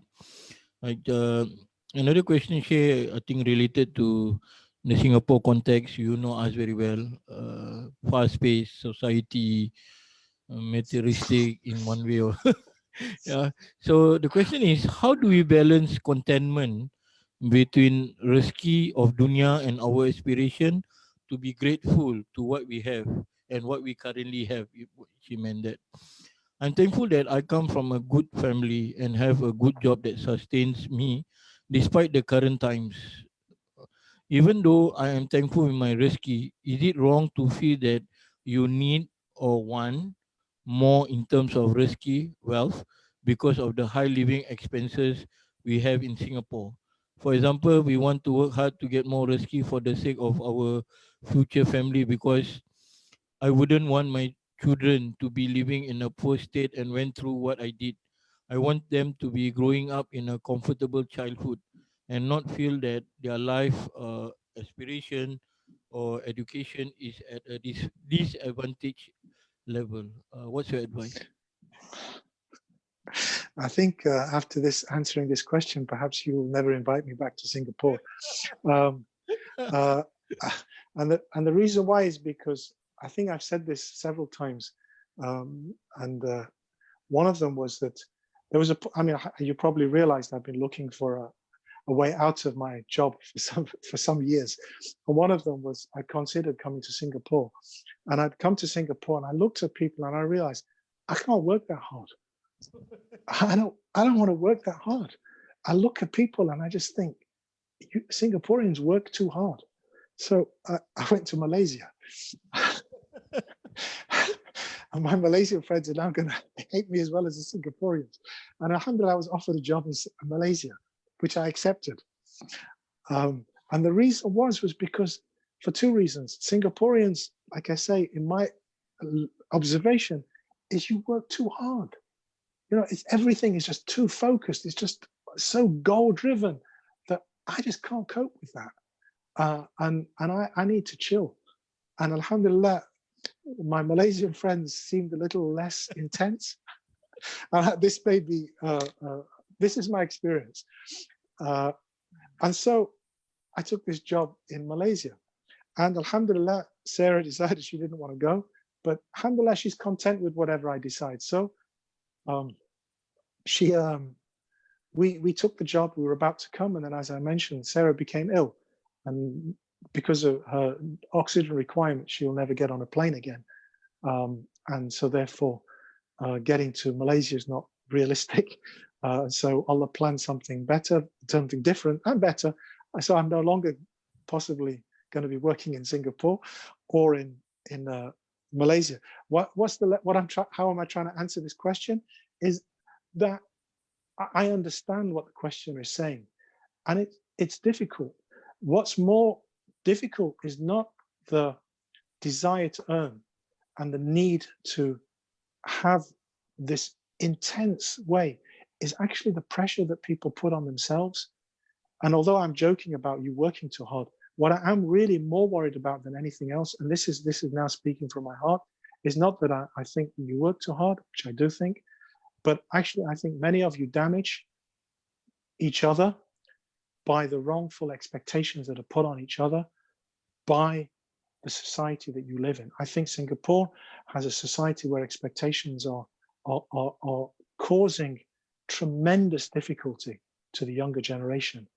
The pressure that people feel to conform and to achieve in a particular way, I've seen many people damaged.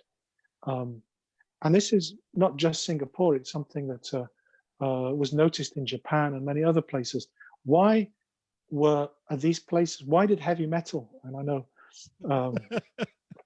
I know Khalid is from a heavy metal background, and so is many of my good friends from Singapore. Why did heavy metal take off in Japan and those places more than it did, in a greater way than it did even in Europe? So we'd have heavy metal bands. I mean, from the town I lived in America, Cheap Trick came from the town of Rockford. And Cheap Trick, when they went to Japan for the first time, they didn't realize how massive they were. They just thought they were a small band with a few followers in Japan. And when they went out and they saw what a massive band, they couldn't believe it. Why am I saying that? Was because the people of Japan, they put everything into being, those expectations put on them, which could only be released by extreme behaviors and extreme emotions. And that's why heavy metal became so popular, why culture is expressed in almost extremes, that you have this very rigid way of doing things, and at the same time people need that release to just become crazy. And that's what I found was the biggest difficulty in my understanding of what some of the people I met in Singapore, they were damaged not by individual, but by society and about the way people expected. And I remember saying to somebody, I think it was a teenager, and their parents were there, and this teenager was kind of felt a bit comfortable with me and started talking about what they were into or what they liked. And I said, that's really cool. And I think it was the mother looked at, what? Are you encouraging my child to be a delinquent? It's like, I was saying, they were just talking about poetry. And it was like, how can you encourage my son, or I think it was my daughter, to write poetry? What good is writing poetry? She's got to be a doctor. And I said, there's more to life than passing tests. And then you could see the parent becoming even more angry. And this is unfortunately the pressure that this young person was on. And you're smiling because you know what I'm talking about. The pressure that people have on them to conform, to succeed, is really not fair. And I think that to be able to know that Allah will provide for people, and that people's relationship with their Lord and relationship with themselves is more important than their rizq, I think is something that we as parents must recognize, and we as a society in Singapore must recognize, that if a person is happy and content with their life and with what they're doing, then actually they've got more than anything else than a university degree can ever earn. If a child or a young person is content writing poetry and is happy writing poetry, why do you want to make them a doctor and unhappy? What would you rather have as a child?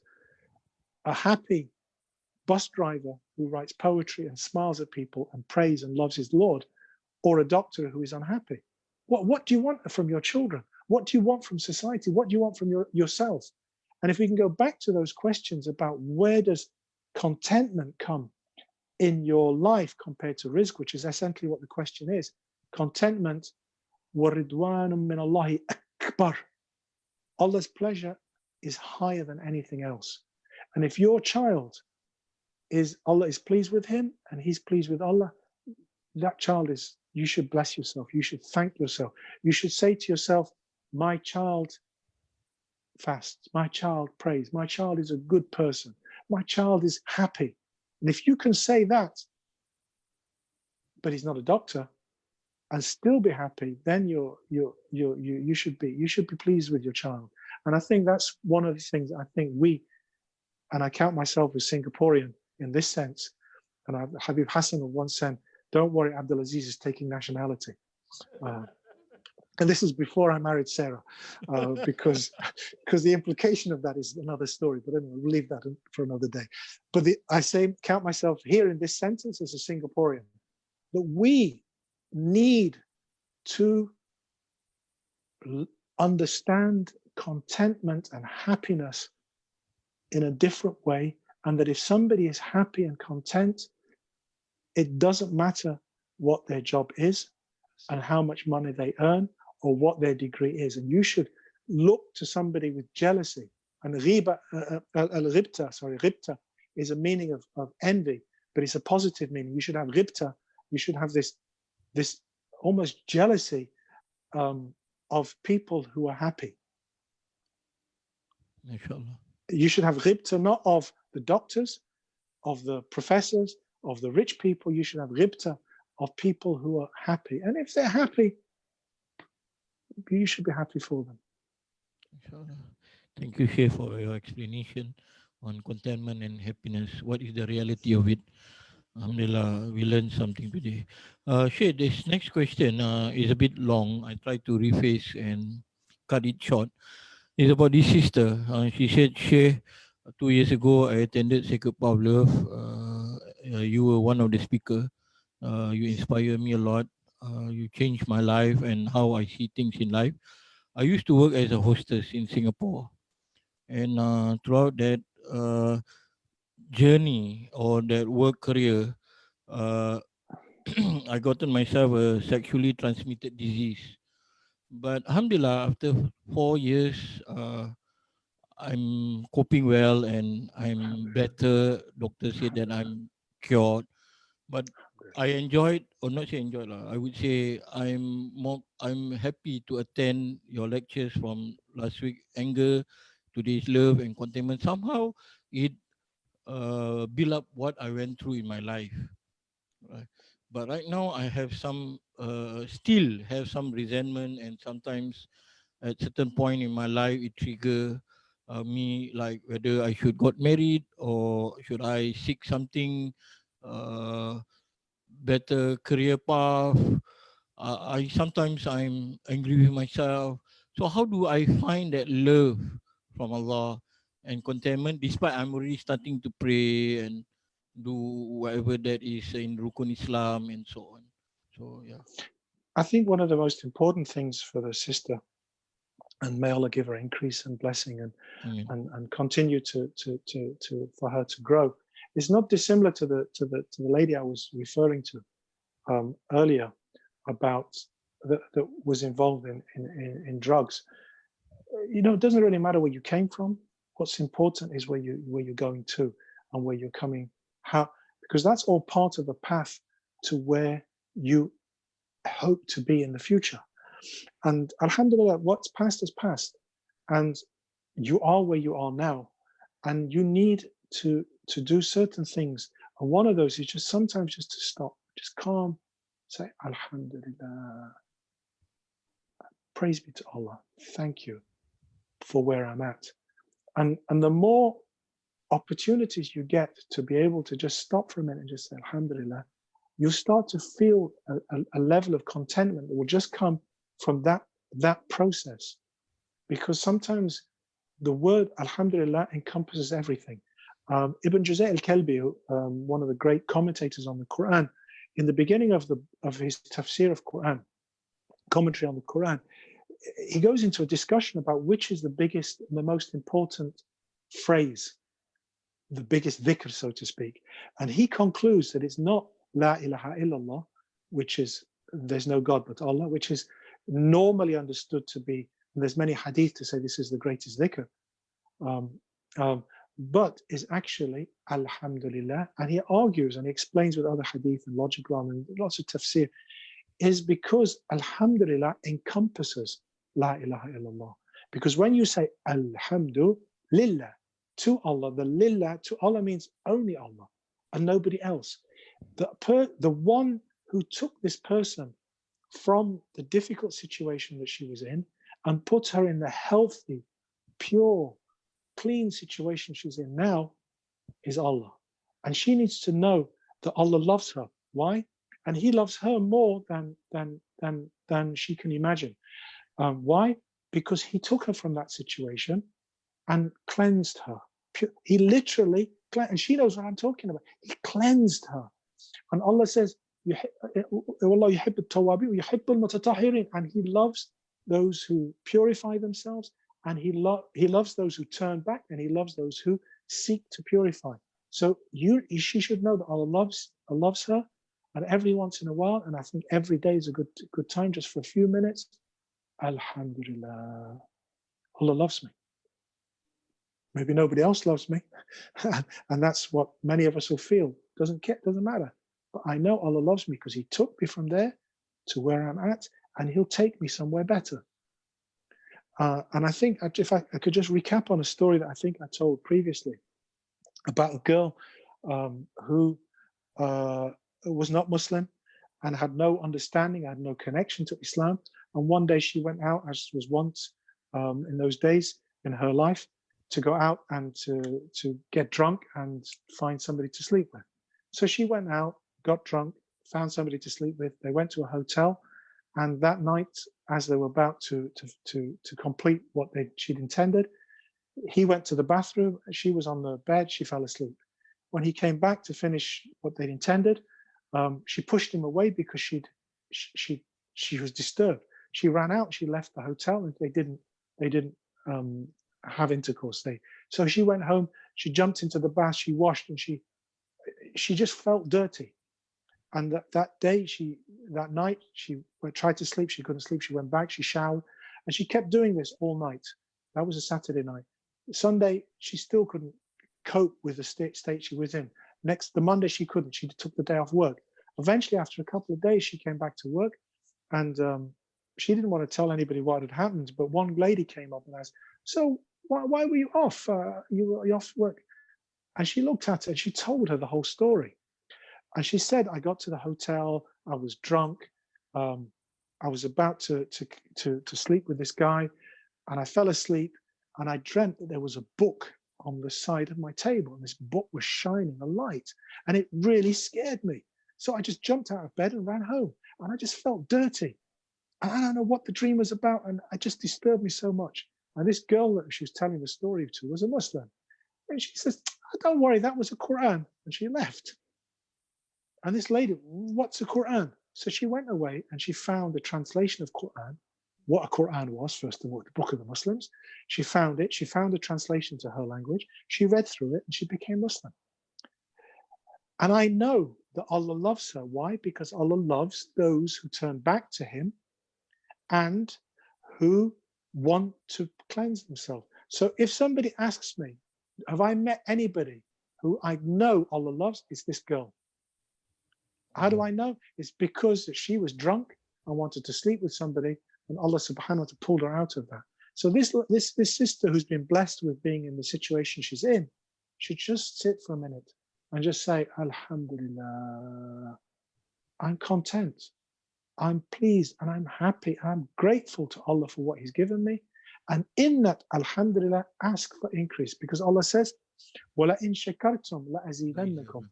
Whoever is grateful, Allah will increase them. So more and more blessings will come this sister's way. And I ask Allah to increase her, increase all of us, and bless us by being connected to her, inshallah. And ask her to make dua for Abdul Faqir for me. Inshallah, tonight, when it's late, if she can do me this one favor, just remember Abdul Aziz and just say, please just include me in her blessed dua, inshallah. Inshallah, Shaykh. Beautifully advised, and so much we can learn from it. Shaykh, there's another question, might be quite similar to the last week or even just now, the sisters that you mentioned. But I think I need to ask you so that this person may be able to gain some wisdom from you. Um, she had a unwedlock child and decided to get married with this guy who is a Muslim, and she's non-Muslim. So throughout their marriage, she never practiced the deen at all, and he never even guide her even at all. So at one time, it become more like a volatile environment in the family, domestic abuse. So she decided to leave the home and file for divorce. Right, they were married already like around 7 years. So right now, throughout the separation, these causes, she go through a lot of trauma because of the mental abuse and physical abuse, and that's how she find resentment towards religion. And then now, right, recently, lately, she just in her heart that she felt some unease that she need to look for something to remove her anxiety or maybe her depression. She didn't tell exactly whether it's depression, but you can tell the way how she described like this anxiety pre-depression sort of thing that people go through when they are under severe stress and trauma. And she was saying like, y- y- do you think that I should contemplate since it's going to be Ramadan, but I have no experience at all in Ramadan. I have don't know what's going on with what's happening in Ramadan and don't know what exactly in Ramadan because I never practiced Islam at all. But this distress or in my heart make me unsure that should I leave the religion or should I continue to, hey, there's something in it that I should learn. Perhaps this is what Allah intends for me. So that was a question. Yeah. Bismillah ar-Rahman ar-Rahim. This is a very important question, and I ask Allah to guide and help the sister. I mean, The simple fact that she asked this question shows that the anxiety is a good thing. Imam al-Haddad, he describes in one of his books, Adab Suluk al-Murid, that when he explains that when Allah wants somebody to travel a path, he throws a state of disturbance inside their hearts, that they feel uncomfortable in the situation that they're in.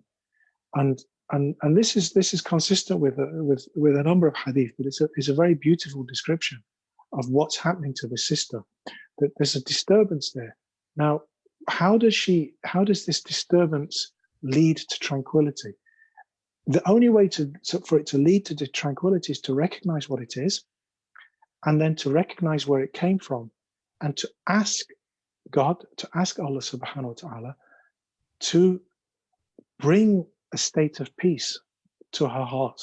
And this thing about Ramadan is if she focuses on all of the outward rituals of Ramadan, she will probably miss the blessing that she's been given, which is this disturbance, this anxiety in her heart. Now, that anxiety is because of lots of disturbing things that have happened in her life. But hopefully, the goodness of this is that she's at a point in her life now where she feels broken. And she feels to a point where she doesn't know where she's going. And that's fine, because what she should do is then just ask him and tell him. And she doesn't need to, I don't know what language she uses, but if she speaks Mandarin or Malay or Chinese or English or Tamil or what, speak from the heart. Whatever language is in the language of the heart, say to Allah, God, whoever it is, but know that there is a power that put this in their heart, that put them through this, and just say, help me, guide me, show me which way to go. And that's the essence of what this process of Ramadan should be. It's about turning to God, turning to Allah subhanahu wa ta'ala. And if she speaks to him, and she doesn't have to wait till next week, talk tonight. And the reason why I talk about the night in particular is because the beauty of Ramadan is that it frees up the night for the opportunity to talk to God. And one of the blessings of this Ramadan is that we're not going to have Taraweeh. And Taraweeh for many people is actually a means by which blocks off the intimacy with our Lord. And I say that deliberately because many of us go to the mosque and get involved in the prayers and the rituals. This year, we're not going to have any of that. So it's you and your God. It's you and your Lord. And in some ways, that's going to purify your relationship and purify what the meaning of Taraweeh, the real night prayer is. Because it's not about whether you finish the Quran, which mosque you go to, who recites the best, whose talks are being given, and which qari is doing what. And, it's not about that. It's about you and your Lord. And you don't need to wait till next week. And alhamdulillah, this sister, this beloved sister that's has been through these difficulties, has been tested because Allah loves her. And he will take her out of this. And the way he will take her out is by her talking to him tonight, not next week, tonight. And just putting it there on the table, just saying, Allah, God, whoever, I don't know how to get out of this mess. Help me. Help me. I'm putting it in front of you. And that's why the poem I meant, I put my saddlebag in front of the door of the generous one. Sort it out, Ya Allah. Sort this out for me. Sort this mess out. And once you release that burden, that anxiety, that pain, by putting it in front of your Lord, you will start to feel tranquility. And that's why the nights are so important, is because you will feel it more in the night than you do in the day. Why? Because there's too much disturbance. When you're alone, when it's quiet, just turn to him and just say, help me. Just take me from this mess. And then follow where your heart takes you. And don't worry about whether that feeling of pain leads you to the Quran or it leads you to something else to ease your pain. Eventually, if you're sincere, it will lead you back to God. And some people, like I say, this girl who I mentioned, the drugs were part of the process of getting towards God. She was empty, she was broken, and she needed to find something. And she found it in those things, but knew that wasn't enough. And she was looking for something higher. And then she found it, but it took a bit of time. And it might take this poor sister, and I say poor sister in this sense, because we feel sorry for that she's had to have so much pain. But a blessed sister, because she will get there in the end. And Allah will guide her and will protect her and will look after her. And ask her as well, if you do follow this advice and get there in the middle of the night, please remember me as well. Inshallah, Shaykh, a beautiful way explaining. We learn so much. So inshallah, we able to also understand how to deal with people also. In such people, inshallah. Next question is also very long, Shaykh. It deals with step parents and step children. How does Islam view the responsibility of a step parent upon her stepchild? If there is any, or are they solely the responsibility of their parents? Blended families are common these days, and there are times when a step parent disagree with loads of things that the stepchildren are allowed to do, but both by their parents. This include watching inappropriate movies or listening to songs, and lack of emphasis on religious education, but emphasis on showing materialism and anything that links to material. Step parents have voiced to the spouse, and this has caused argument in the past, as the spouse, being the biological parent, are defensive of their children and create instability in the marriage. Should the step parent then just step back and just make dua? The children are 11 and 12 years old, and step parents feel that their time isn't properly managed for the sake of akhirah. This can cause unease within them. Need your advice. Bismillah ar-Rahman ar-Rahim. There's two parts to this. One is very specific because the question is very, very specific. And it sounds like this couple need some support and some help, and there's nothing to be ashamed of in needing support and help. We all need support and help because there are some quite complex issues here, and the only way that they can solve them is by discussing them. And it might be that the only way, because I'm sure they have discussed them, it sounds like they've come to a roadblock where they're no longer able to get an answer, and that's not good for the children. And so it might be that help might be needed to support that family. And I encourage the family to seek help in whatever way is required. If it's marriage counseling, that might be necessary. If it's parenting counseling, that might be necessary. If it's just a friendly face and a chance to chat, if it's support from their own direct families, that might, but they need to seek help. That's the specifics of this specific. And if there's anything I can do on a specific level, they can perhaps contact Khalid and we can, if there's anything I can contribute, I'm at your service. There's a general principle there as well. So that's the specific to the answer. But the general principle is that when there are duties that fall on the parent, and there are duties that fall on the step parent, and these are they change with time because it depends on at what age the children become the responsibility of the step parents. Some of those are legal questions and legal responsibilities, and you need to refer to the books of jurisprudence, books of fiqh on who pays zakat, for example, and who pays this and who. They're all questions which are there in the text, and the responsibilities change. And then there's the actual principles of what does it mean if you take in a child into your life and you're the stepfather or stepmother. You need to love them and care for them from your heart. And if you don't do that from your heart, then they will never respond with love. And they will never respond with the respect that you would want. If you are able to purify your emotions and your relationship with them, it will solve the difficulties of them relating to you. So in some ways, it's not about how you discipline them or how you control them, which is part of what the question seems to imply, but actually how you relate to them and actually how much you love them. And when you truly, sincerely, completely love them, you will find that a lot of the issues will just become easier to deal with, and that sometimes you need to deal with the technicalities of fiqh, the jurisprudence, what time, who can say what time they go to bed, etc. And then others, you need to go, that person, the stepfather or stepmother, needs to look inside themselves, look at their heart, look at their feelings, look at how they, and see how that can be purified and improved. And that's a difficult thing to do, and all of us need to do that in all our relationships, but it's more complex for this person.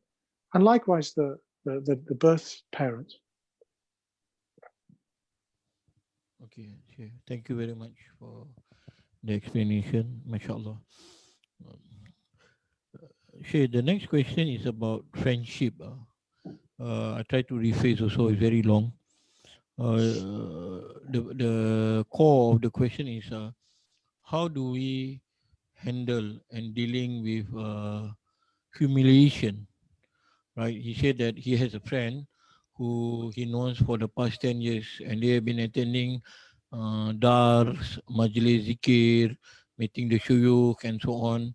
But at certain times also he felt that he was being humiliated by this guy, who he considered as a close friend, and they used to hang out together. And those words that being said really hurt him deeply, and he's worried about his anger turning to resentment. So how do he find that these are something that is good for him, so that he can turn to Allah only and holding on to Allah, right? And does he need to be with the person and because the environment is just zikir and religious classes, so he's a bit dilemma on this matter. Yeah. Alhamdulillah, an easy question for once. It's easy. Leave him. He shouldn't be. If this person humiliates him, you don't. Why do you want to be in the company of people that humiliate you? Just because they're doing dhikr, and that doesn't mean anything. If there's a hadith which is important to think about when it comes to Ramadan, where it says iqra'u al-Quran ma yanhaka. It says read Quran, and it will stop you. فإن لم تقرأ فإن لست تنهاك. If it doesn't stop you, فما قرأت القرآن, or كما قال it, then you haven't indeed you haven't read the Quran.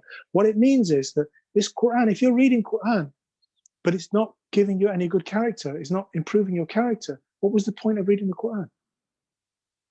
The Quran, the purpose of the Quran is to make you a better person. So if you're going to a dhikr or a majlis or a dars and all of this sort of stuff, and the people there are doing bad, then go and have a pizza with some friends. You know, that's going to give you more goodness than the people that are reading Quran but hurting your feelings. So I'm not saying go off and do haram. I'm not saying choose the haram situation. What I'm saying is choose company that's going to improve you and help you. When you decide who you want to be company with, you should remember this. صحبة الخير خير من الوحدة والوحدة خير من صحبة السوء. That good company is better than being alone, but being alone is better than good company. Good company is better than being alone, but being alone is better than bad company. So if it's a choice between these three things, good company, go for it. Being alone, go for it if there's not good company. Bad company, don't go there. Be alone. So this is the answer. It's simple. Just don't go there. This is bad company. How do you define what is good company? Good company can be of two types. It can be because it makes you better as a person to do with your akhirah. So I hang out with people, and there are people who are not, we don't necessarily sit and read hadith and Quran and dhikr and all this stuff all the time, but they make me feel good. And you know what I'm talking about. There are people there, they don't do bad, but it's not all Quran, hadith and dars and dhikr and wearing special clothes and stuff, but they make you feel good. And they make you want to pray. They make you want to do good stuff. And when you're in their company, the prayer is easier. You don't swear because they're good people. And it stops you from doing stuff. And this is one of the characteristics of good company, is that it helps you with your akhirah, with the next world, the otherworldly elements. And that's the best kind of good company. And then there's good company, which is good company because it helps you with your worldly matters. That you go to somebody because they help you. You know, you go to them because they teach you how to. There's a brother used to come to me. He was a relative, a grandchild of my teacher, Habib Ahmed Mashur al-Haddad. And Habib Ahmed Mashur, Shaykh al-Habib, our teacher, he told his grandson, you should go to Abdul Aziz, he'll teach you English. So we were living in, and so he came to me and he just says, oh, Habib told me I have to come to teach, you have to teach me English. He says, okay, it's a command. And he used to come to me every week, and I'm pretty certain we never completed one full piece of English exercises because we always talked about other stuff, football and but in Arabic. Yeah. and but his intention was to learn English. And one day I said, you need to concentrate. And he says, it's okay. Al-Habib gave me a dua for every exam. So when we came to the exams, he prepared for his exams. And he never really did anything. And somehow he managed to pass everything. But alhamdulillah, his relationship with me was worldly. In one sense, he was sent to me to learn English. But because of the purity of his intention, and because he was commanded by our Shaykh Habib to come to me, it blossomed beyond that. So there's times where just being company because they're good for you. You know, you might get material benefit. There's nothing wrong with that, because perhaps it will lead towards other worldly benefits. So to summarize, the answer is simple: leave him. If that person isn't good for you, don't go there. Suhbatul khair, that's the best. Good company. If you know good company, be alone. And good company doesn't necessarily have to be Quran and Hadith. It can be that which makes you feel better. And just being in good company makes you happy, makes you content, makes you want to pray, makes you want to stop doing bad stuff. That's pretty cool. Go for that, inshallah. Yeah, but Shaykh, you know, in certain matters, this kind of situation, when you are in a religious circles and so on, right? I think the issue also that people are being blackmailed, I would say. Like you Yeah. don't cut the Siraturahim because you are brothers in zikir and all that. So sometimes people have that fear of leaving, but mentally they are not, you know, not stable because of whatever they went through. Um, what's your take on that? That Siraturahim, like they say that don't cut and you know. That's Silatul Rahim means cutting of blood ties. And where a Sufi group, because I'm assuming you're talking about the kind of the Sufi people. So where a Sufi group has risen the levels of brotherhood between them of brotherhood of the Sufi organization or the tariq or whatever it is, to the level of blood brothers, then it's become a cult. And I'm sorry to say that, but that's what it has become. Because now you're applying the rules which are of blood to your group. And it's true we have deep love for each other in the Sufi tariqas, but the reality is it is not blood. It is to do with going back to those concepts of love. What is the love? Is it Platonic? Is it Aristotelian? Is it this? But it's in the end, it's love which binds you because of your love for Allah. It's not blood. And you can't apply the same rules. If the purpose of the tariqah is to bring you to Allah, not for you to join a club. So if all you've got is a club that you're scared to leave, that's a cult. It's not a Sufi tariqah. If they truly loved you, they wouldn't blackmail you. They wouldn't put pressure on you. They would love to see you, but likewise, they would love you to be happy. And they wouldn't use hadith about cutting blood ties because they ain't blood ties. That's not what this is about. The tie of the Sufi path or the group or whatever it is that they're tying, that ties you, is to make you happier and make you better and bring you closer to Allah.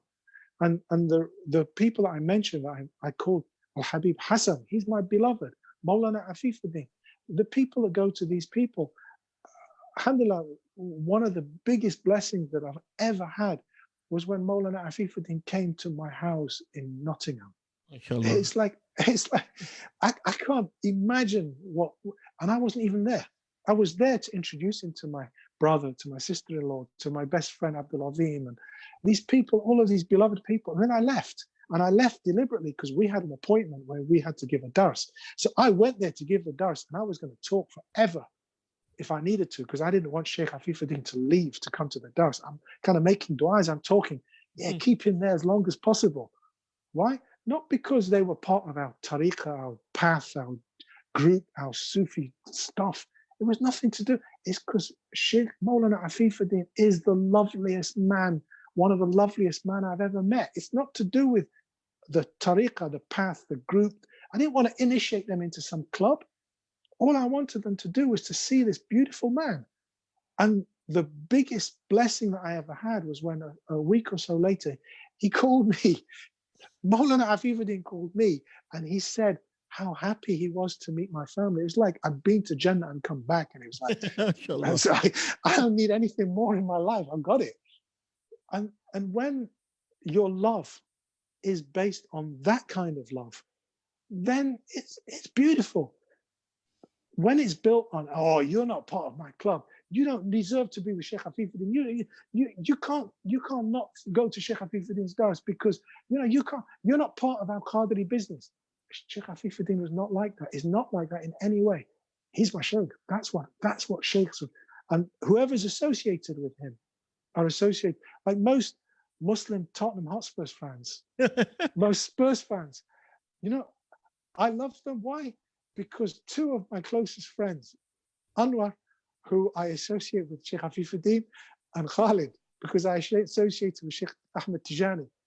I love them because of their love for the Prophet sallallahu alaihi wasallam, and they happen to be Spurs fans. So here, it doesn't have to be all about how long your tasbih is or which tariqah you're in or which group you're in. It's about real love. And if this guy is hurting your feelings, you know, is hurting your feelings, what love is there? You know, what kind of tariqah is that? That's just a cult. That's just a club. You know, you can do your dhikr without them. And I hope I'm not. MashaAllah, Like I Shaykh, said, thank you very much. I think you may never something- let me come back to Singapore. I think a lot of people need this, I would say, rectification. It's clear. A lot of people went through this. That's why I'm receiving so many questions on it, actually. So thank you for rectifying and give us the details about what is the essence of what we do in ibadah, zikir, and so on. MashaAllah, may Allah preserve you. This is our last question, Shaykh. You know, we've been more than 2 hours. Inshallah, Allah preserve you. You said it's about love story this time. We end with love. Alhamdulillah. You mentioned a lot on contentment with Allah's decree. Do you have any advice for me on how do we be contented with Allah has planned for us after istihara prayers? I've been praying istihara every night for marriage, specifically for this person. And afterwards, there wasn't any clear sign. And my heart always feel, you know, uncertain because keep thinking of that person. Do you have any advice, Shaykh, on how I can go about with it? Love, Shaykh. I think a few years ago, I would have given you a very fiqh answer, a very detailed interpretation of the dua of istikhara and its complex meanings. So perhaps I'll give that briefly just to prove that I still know some of that stuff, and then we'll come on to Bollywood later. The meaning of the first, what does istikhara mean? Istikhara means to seek the best of a situation. So where you don't know what you want out of a particular situation, you ask Allah, show me what's best. So give an example, and I'm not going to talk with marriage. I'll leave that for the Bollywood discussion in a couple of minutes. I'll give the question of a job. Right, I told you I left my job, alhamdulillah. And before leaving my job, I made istikhara. And I asked Allah, oh Allah, and Allah min astakhiruka bi'ilmika. Oh Allah, I ask you to show me what is best. Allah min astakhiruka bi'ilmika. Through your knowledge, wa biqudratika, and through your power. فإنك تعلم ولا أعلم. For you know everything and I know nothing. وأنت علام الغيوب. Because you know every hidden matter. وتقدر ولا أقدر. And you're able to execute what you will, and I can't do nothing. أنت تقدر ولا أقدر. فإن تعلم أن هذا الأمر يعني الخروج من العمل. If you know that me leaving my job is good for me, make it happy, make it happen, make it easy. ثم يسر علي. And make it easy and make it happen. When تعلم أن هذا الأمر غير شر لي. If you know that it's bad, إن تعلم أن هذا الأمر شر لي في ديني ومعاشي وعاقبة أمري, in my next world, in this world, and in the worldly matters, don't let me go down this road. Don't let me do it, and don't let it happen to me. وَبَدِّلُوا خَيْرًا ثُمَّ أَرْضَنِ بِهِ. And then give me something better and make me content. And this is the key to the answer, is when you feel contentment about your istikhara, then that means this is one of the two signs that the istikhara has been answered. One is that Allah makes it easy, and the other is that Allah gives you peace. Now, if you're disturbed, you haven't got the answer. And if it becomes difficult, you haven't got the answer. And I'll give you an example of when people do istikhara incorrectly. They decide, oh, I'd like to marry so-and-so. So they do istikhara. Oh Allah, please make it easy for her. Do all the stuff that I just told, all that clever stuff about what the hadith and then they okay, I'm going to ask her mum if I can make an appointment to come and propose. Is she there? No, she's gone to Pakistan. When's she coming back? Oh, she's not coming back. Now that should be the first sign. So what do? Allah says, take it away from me, take me away from it. So what do? Oh no, I've got to find out we're in Pakistan. So you find out. You go to the travel agents. Oh, I need a ticket to Islamabad. No tickets to Islamabad for another month. Oh no! Is this not a sign? So what do? Then you go to the next door agent. It's Emirates Airways. Please, I need to get to Islamabad. No tickets to Islamabad. Everything's sold. Oh, now what do? Is this not a sign? So eventually they go to the student travel agency down at the bottom of the road and they find a ticket which goes via Siberia. So you fly to Moscow, to Siberia, to Thailand, and then it eventually lands in Delhi. And then you take a bus from Islam. And then this is how, does this not prove? So seeing the sign means seeing when things become difficult, you understand Allah is teaching you something.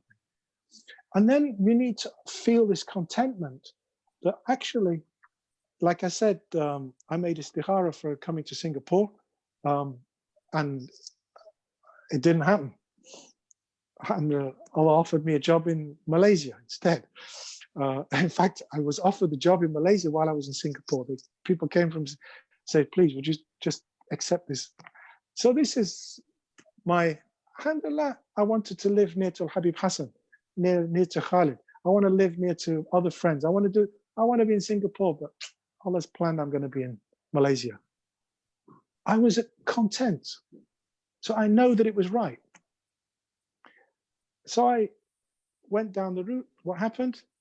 Allah took Sarah to the hospital, and when she came out, there's no chance we could go to Malaysia. This is what istikhara is about. There are two things: a sign and signs of ease and contentment. And if you have these, then you know the answer. And if you haven't got contentment and you haven't got signs of ease, then you haven't got the answer. Right, let's go to the Bollywood stuff. Why is this guy making istikhara about somebody he loves? He's already, it sounds to me like he's the guy that wants to go, that will fly to Pakistan via Siberia. If he loves her, just accept, I love this girl. And if he doesn't love her, that's different. Maybe I've been watching too many Bollywood films. But if he does love her, istikhara is not appropriate. What he needs to do, he needs to tell Allah, I love this girl. Please make my love for her pure and make this love, pure love, turn into something which is going to be good for me in the akhir. Not, oh Allah, is this good for me? Because in your heart, if Allah tells you it ain't good for you, you're going to turn against it. In the same way that if I really wanted to come to Malaysia or Singapore, I would be angry that Allah turned it away. If that's what I wanted, I wouldn't make istikhara. I made istikhara because I don't know what's best. And alhamdulillah, Allah's blessed me with the opportunity to make it, and the way our teachers have taught us, to make istikhara every single day. Oh Allah, whatever decisions I need to make today, whatever things I plan to do today, if they are good, make them happen, make them easy. And if they're not good for me, take them away from me, take me away from them, and give me something better. And if you do this because you honestly want istikhara, you want what's best, then you'll find it. So the answer to the question is, perhaps you shouldn't have made istikhara. And if you don't love her and you're actually asking Allah, is this good for me? Then continue with your istikhara till you get the answer. But as I said, if you love her, then make a different kind of dua, which is that make this love pure, make this love come to fruition in the best way possible for me and for her. And that's more appropriate. And I'll probably get thrown out for too many references to Bollywood. Inshallah, this is the first time I hear, and everybody's like, if you love her, Make it pure, mashallah. I think tonight everybody will go do that. Tonight all the men will do that. Anyway, Sheikh, we It's come. not honest. Yeah, I mean it's the reality. I think it makes sense also. I, and actually, you know, like I said, this whole chapter is about love, and there are different types of love. And Yeah, if somebody loves another person for a pure reason, there can be so much great. The divine love can come through the love for the non-divine, Allah. and there's nothing. If you have love, then why would you want to deny it because you think this is the Islamic thing to do? It just doesn't make any sense. You know, Allah Okay. puts love in what's somebody's heart. Doing haram is, I'm not saying that you go out and act on in a haram way, but to ask Allah to make it pure, then there's nothing wrong with that. And love is a good thing. Yeah. Okay, Sheikh. Thank you very much, Sheikh. We learned so much today. Subhanallah, within 2.5 hours. I'm sure you are very tired. We also a few days left to Ramadan. Thank you for all the weeks, Sunday night and some of the Saturday night that you with us, you spend time with us online. May Allah preserve you abundantly, and may Allah grant you a good health so that we can continue to benefit from you. Before that, I would just like to say to all the audience, inshallah, we will continue to have Dars with Shaykh Aziz in Ramadan. We will update soon, inshallah. And now, Shaykh, I think before we end, we need your closing dua. اللهم انفعنا بما علمتنا. Ameen. Allah benefit us by what we've studied. وعلمنا الذي ينفعنا, and teach us that which is benefit to us. اللهم Ameen. زدنا علما, and increase us in knowledge. ونسألك اللطف والعافية. We ask for gentleness and a state of well-being. Ameen. والتوفيق, and of being in tune with what Allah wants from us. Ameen. ونسألك رضاك والجنة. We ask for your contentment and we ask for your garden. ونعوذ بك من سخطك والنار. And we ask for protection from your anger and from your fire. اللهم ألف بين قلوبنا. We ask Allah to put love between our hearts. اللهم ألف بين قلوبنا. اللهم ألف بين قلوبنا. واشرح صدورنا. And may He open up our hearts للخير, to all kind of goodness. اللهم افتح لنا بالخير. Oh Allah, open us to goodness. افتح لنا بالخير. واختم لنا بالخير. And may He seal our lives with goodness. واختم لنا بالخير. واجعل عواقب أمورنا بالخير. And make the ending, the outcomes of our lives a good one.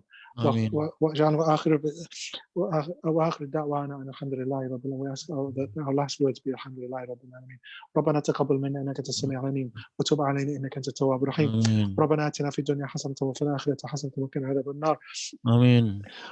I wish to ask Allah to accept our fasting and our ibadah, and we ask Allah to grant us an increase during this month.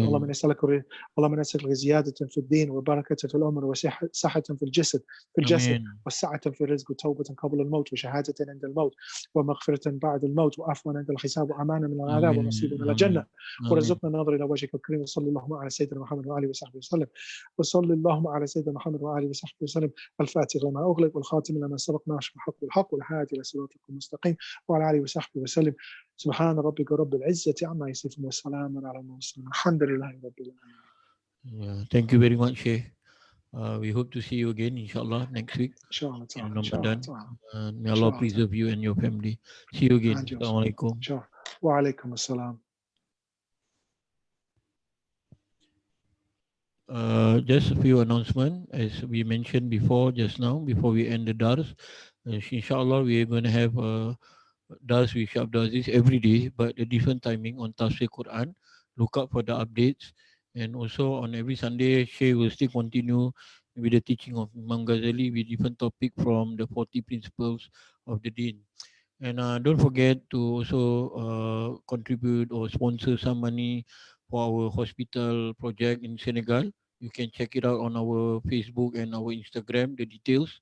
And also, if you like to sponsor our video and online production and online dars, you're welcome to contribute at any amount, because we want to reach further to benefit a lot of people, not only in Singapore but around the world, inshallah. And with this, inshallah, we hope to see you again tomorrow. Tomorrow I'll be online with my cousin Imran and Jumain, and also on Tuesday we have Imam Mandau, inshallah. With this, I said, Assalamualaikum warahmatullahi wabarakatuh. May we share the blessing together, and we hope to see you soon. Assalamualaikum.